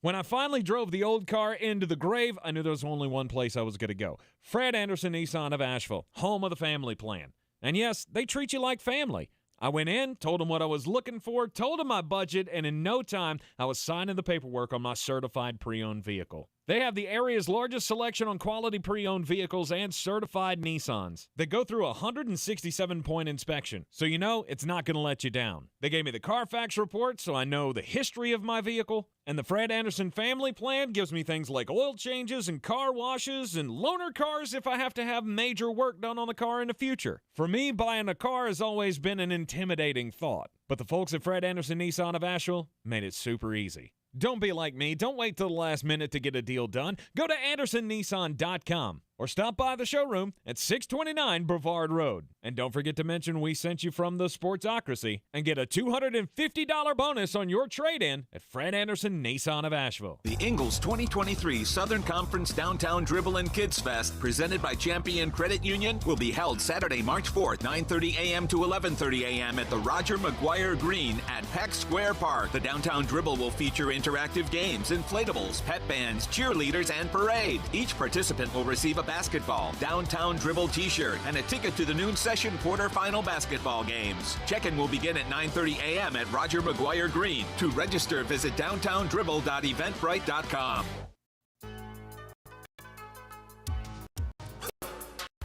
It's time for the most important message of the day here in the Sportsocracy. Don't do crimes! Yeah, another Florida story for you, obviously. Is it as good as Cocaine Shark? It is. It's not nearly as good as Cocaine Shark. Will it make a movie that will be as good as Cocaine Shark? No. They would not make a movie about this guy, but maybe they did make a Napoleon Dynamite movie. So stupid people get movies all the time. This man is in trouble with the police in Palm Coast, Florida, after he decided that he just absolutely needed some snacks late at night. Snacks are good. Yeah, he goes to the gas station, goes by, picks up all the items that he wanted. And here's the big problem: gas station was closed. Oh, yeah, that's a problem. Gas station's closed, and he broke into the back door. It's always a bad sign. Took a whole bunch of stuff, snacks and chips and cakes and candies and whatever else. But he had good intentions because he wanted to pay for his items, but he just couldn't because the cash register wasn't open. So he left his debit card on the counter because I'm going to come back tomorrow and I'll just pay for it. So does that include paying for the door you broke? Didn't say he broke a door. Maybe the back door was unlocked, unsecured in some shape, form, or fashion. But he did enter the back of the store while it was closed, got all the stuff, left his debit card on the counter, unlocked the front door, and then left. Well, obviously, we come in and the door's wide open for the morning shift or whatever, and they reported it. They went back and they looked at the surveillance footage, and they went, hey, wait, that guy looks familiar. Oh, it's because he was involved in a vehicle fire near the gas station earlier that night. Oh, this was an aggressive night. Police had already spoken to him about the vehicle fire. There was nothing nefarious about it. Like, no, he didn't set the vehicle on fire or anything like that. So basically, his car caught on fire. But he was already in the vicinity. The vicinity, right? He was already on the radar of the police, and then later that night went back to get all the snacks and left his debit card laying on the counter.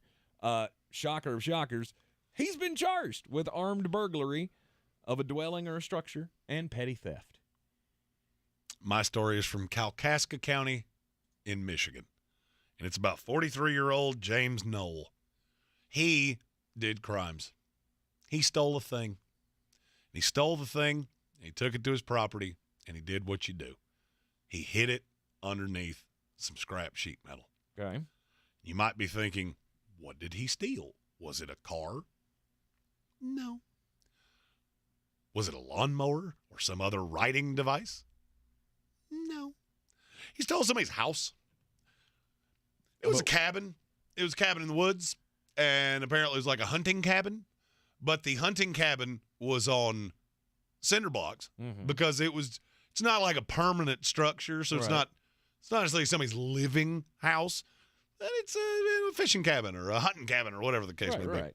So he owns a towing company, and he took a flatbed truck and stole the house. Nice. He takes it to his house. They've been looking for this for quite some time. So they find it, and you would think, well, how? It's my house. Right. I built it. It looks like that house you're looking for. Well, here's the problem. The shell of the house was a modular shell. And do you know what those have? What? Identification numbers. Oh. And so they matched them up and went, gotcha. He has been charged with receiving stolen property worth between $1,000 and $20,000. So apparently in Michigan, grand theft is over $20,000, and this house wasn't worth that much. How did they find him, though? That's what I want to know. I have no idea. Like, how did he end up on the radar? In the story, it says they got a tip that there was a house that randomly appeared on this property. Gotcha. I don't know if it's from a neighbor, somebody driving by. I don't know. But apparently they got wind of it, and so he hid it because he fashioned a big sheet metal shed. That's not going to work. That's never going to work. And he thought the cops were going to show up and go, hey, what's in that box? Nothing. Stuff. Moving on. Don't do crimes. The New Orleans Saints, their offseason picture is, well, it's not great. It's not great. You're way over the salary cap again. You're killed against the salary cap. You got Dennis Allen returning as head coach, which is obviously less than ideal. That feels like sacrificial lamb territory to me. 100%. Hey, we got to blame somebody. Might as well be the guy that's already here. Mm-hmm. And now you get to play the fun game of who's going to play quarterback. That's the hardest part for New Orleans. This is one of all the teams in the NFL, I think this is the hardest one for me to critique. Because if you add Derek Carr, I feel like this is the best team in the NFC South, and you would be a heavy favorite to win this division. If you roll it back with Andrew Dalton, you might be the worst team in this division. Because the roster's talented, but you're so bad offensively. Mm-hmm. The last 6 weeks of the year, this looked like an XFL team. And so for me, where I get to is, okay, Carolina's got options. You can make the run at Derek Carr, or you can draft whichever quarterback falls in your lap, or you can make a trade, or you can bring back Sam Darnold. I feel like New Orleans has two choices. You're either going to overpay Derek Carr, which he is in the building today. They're not making a trade.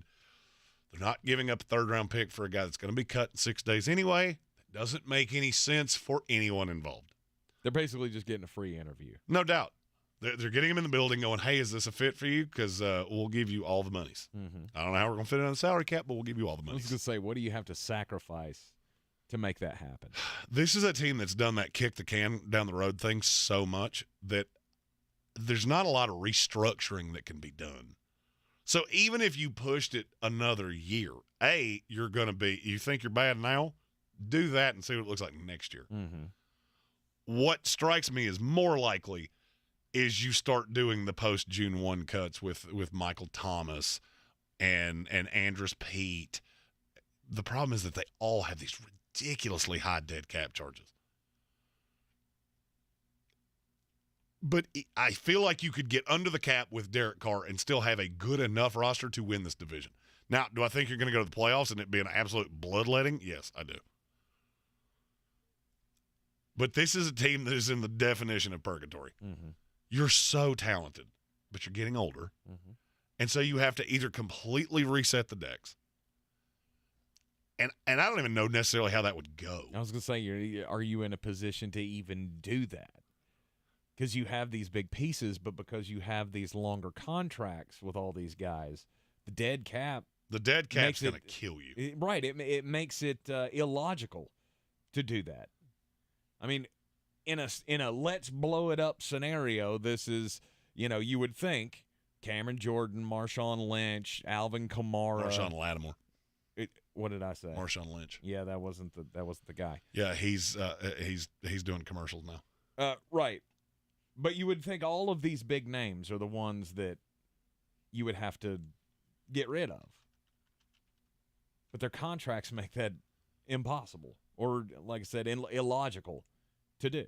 And that's why I say this team is in a really – I mean, of your highest – of players that have the highest cap figure in 2023, Michael Thomas and Cameron Jordan are 1 and 2. Combined, if you just outright cut them, do you know how much money you would save? Total out of the two. $6 million. You're too high. It's 5. Wow. 20 or 48, almost $49 million in dead cap. Mm-hmm. Doesn't make any sense. No. And you don't really have the restructure things to do. Your next two, it would cost you $40 million to cut them in cap space. Mm-hmm. Dead cap would be $80 million on Ryan Ramczyk and Marshawn Lattimore. Yeah. There's just not a lot of flexibility here because you have done this for so long. Mm-hmm. And I know everybody says, well, there's always cap calisthenics you can do. You're right until you've done it for 5 years. And that's where New Orleans is at. You can do this again. It's not going to be pretty. And a year from now, you're going to be in an absolute nightmare. New Orleans is in that damned if you do, damned if you don't kind of scenario. I would agree with it. You're too talented to be just absolutely number one pick in the draft. Terrible. But you're also not, let's add that one piece and go win a Super Bowl. I don't and see that's see the thing. Stephen Towle in the YouTube comment said, if any team in that division adds Derek Carr, they become the best team in that division. Mm-hmm. And here's the thing. There's only one of them, maybe two, depending on how they use the cap space in Carolina and Atlanta, that I feel like could be an actual, even in the most rose-colored glasses world, be competitive. Mm-hmm. All right, New Orleans adds Derek Carr. That's the best roster that anybody could compile in this division. It's also really thin, and it's not sustainable for long. Andreas Pinckney in the comments, Loomis is going to keep rolling the dice. He boxed us into a corner. He did. Yeah. He has kicked this can down the road for so long just to hold on to the idea that we could be competitive. That he's really, like you said, damned if you do, damned if you don't. Mm-hmm. Could you go 9-8, 10-7, make the playoffs, and then go in there and just get hammered by New Orleans or by San Francisco or Philadelphia or one of those higher-end NFC teams? Yeah, you can do that. That's your high side. Mm-hmm. There's also a possibility that you have another rash of injuries. You do all these things. You kick the can down the road a year. And even with Derek Carr, you go 7-10, and now you're stuck for 3 years. It is not an enviable position. No. When we say you cannot do this forever, New Orleans is the definition of what we're talking about. Yeah. You can do it for a long time. This is year 6. This is year 6 of they were more than $20 million over the cap heading into the league year. And eventually it catches up to you. There's too many void years. There's too many. Okay, so what do we do now? I almost think you're better off to blow it up. But then you don't even have that pick in the top 10 that would add another young impact player on a rookie scale deal. It's truly damned if you do, damned if you don't. You're in the Sportsocracy here on ESPN Asheville. This is your time saver traffic on the new ESPN Asheville. 240 westbound crawling between Chuns Cove Road and US 1923 exit 3 due to an accident. 240 eastbound near Tunnel Road, traffic is slowing. 26 westbound slow between Long Shoals Road and the Blue Ridge Parkway. Sweeten Creek Road southbound stop and go between the Blue Ridge Parkway and Mills Gap Road. Hendersonville Road southbound slow between the Blue Ridge Parkway and Overlook Road. Near Avery Creek, Bavard Road north and southbound near Long Shoals Road, light delays. I'm Lyndon Fuel with your time saver traffic. This report is sponsored by Wendy's. Try Wendy's Homestyle French Toast Sticks today. Wendy's Homestyle French Toast Sticks are so good. Some are saying they're better than their mom's French toast. Perfectly crispy on the outside, perfectly fluffy on the inside, perfectly perfect in every way. Try Wendy's Homestyle French Toast Sticks today and see if they're better than your mom's. Tired of getting dinged by monthly fees on your checking account? You need Simple Checking from Home Trust Bank. With Simple Checking, you get all the essential checking services for free, including 100% online access and a free Visa debit card. It's everything you need from a checking account, but no hoops, no surprises, no monthly fees. Stop by today or call 800-627-1632. Simple Checking at Home Trust. Ready for what's next. Member FDIC, Equal Housing Lender. At Ingles, whether we're celebrating Friday night rivals, televising college basketball games, bringing the Fan Fest to semi-pro soccer, or taking you out to the ball game at your minor league park, it's all in the bag. Ingles, low prices, love the savings. I believe real estate isn't about properties, it's about people. I'm Clarissa Hyatt-Zach with eXp Realty, serving all of Western North Carolina. Navigating the home buying and selling journey can feel overwhelming at times, and that's why having an agent who cares about you and your needs is key. I'm a native of Western North Carolina, and I close over a home a week. I'm an expert in the market, pricing my sellers correctly to net you the most money, and working as a skilled negotiator for my buyers. Please give me a call today at 828-774-6343 to set up a complimentary market analysis. Make 2023 the year that you change your life and you win that battle with your weight problem. It can happen for you. I mean, I've said this time and time again in my life. I'm going to do better this year. I'm going to lose the weight. 2022, that was the year for me. The PhD weight loss program helped me lose more than 90 pounds last year. PhD's the way to go. Many people in the new year say, new year, new me. The only problem is that they use a lot of the same tendencies, which leads to new year, same you.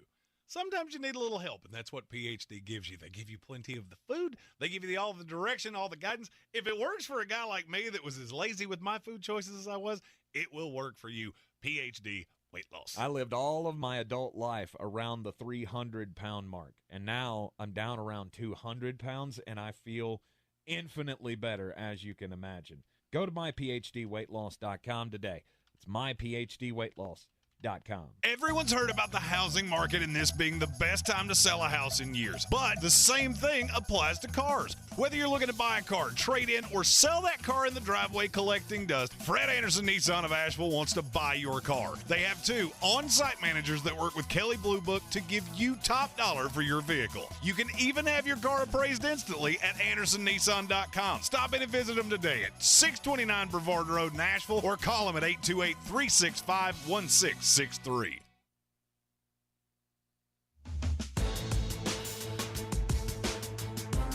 The Sportsocracy. You are just dumber than a bag of hammers.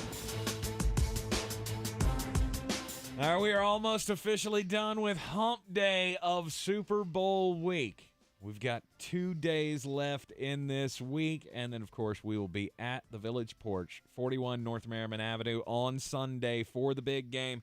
we invite you to come down and hang out with the Sportsocracy in the House of Reprehensibles gang.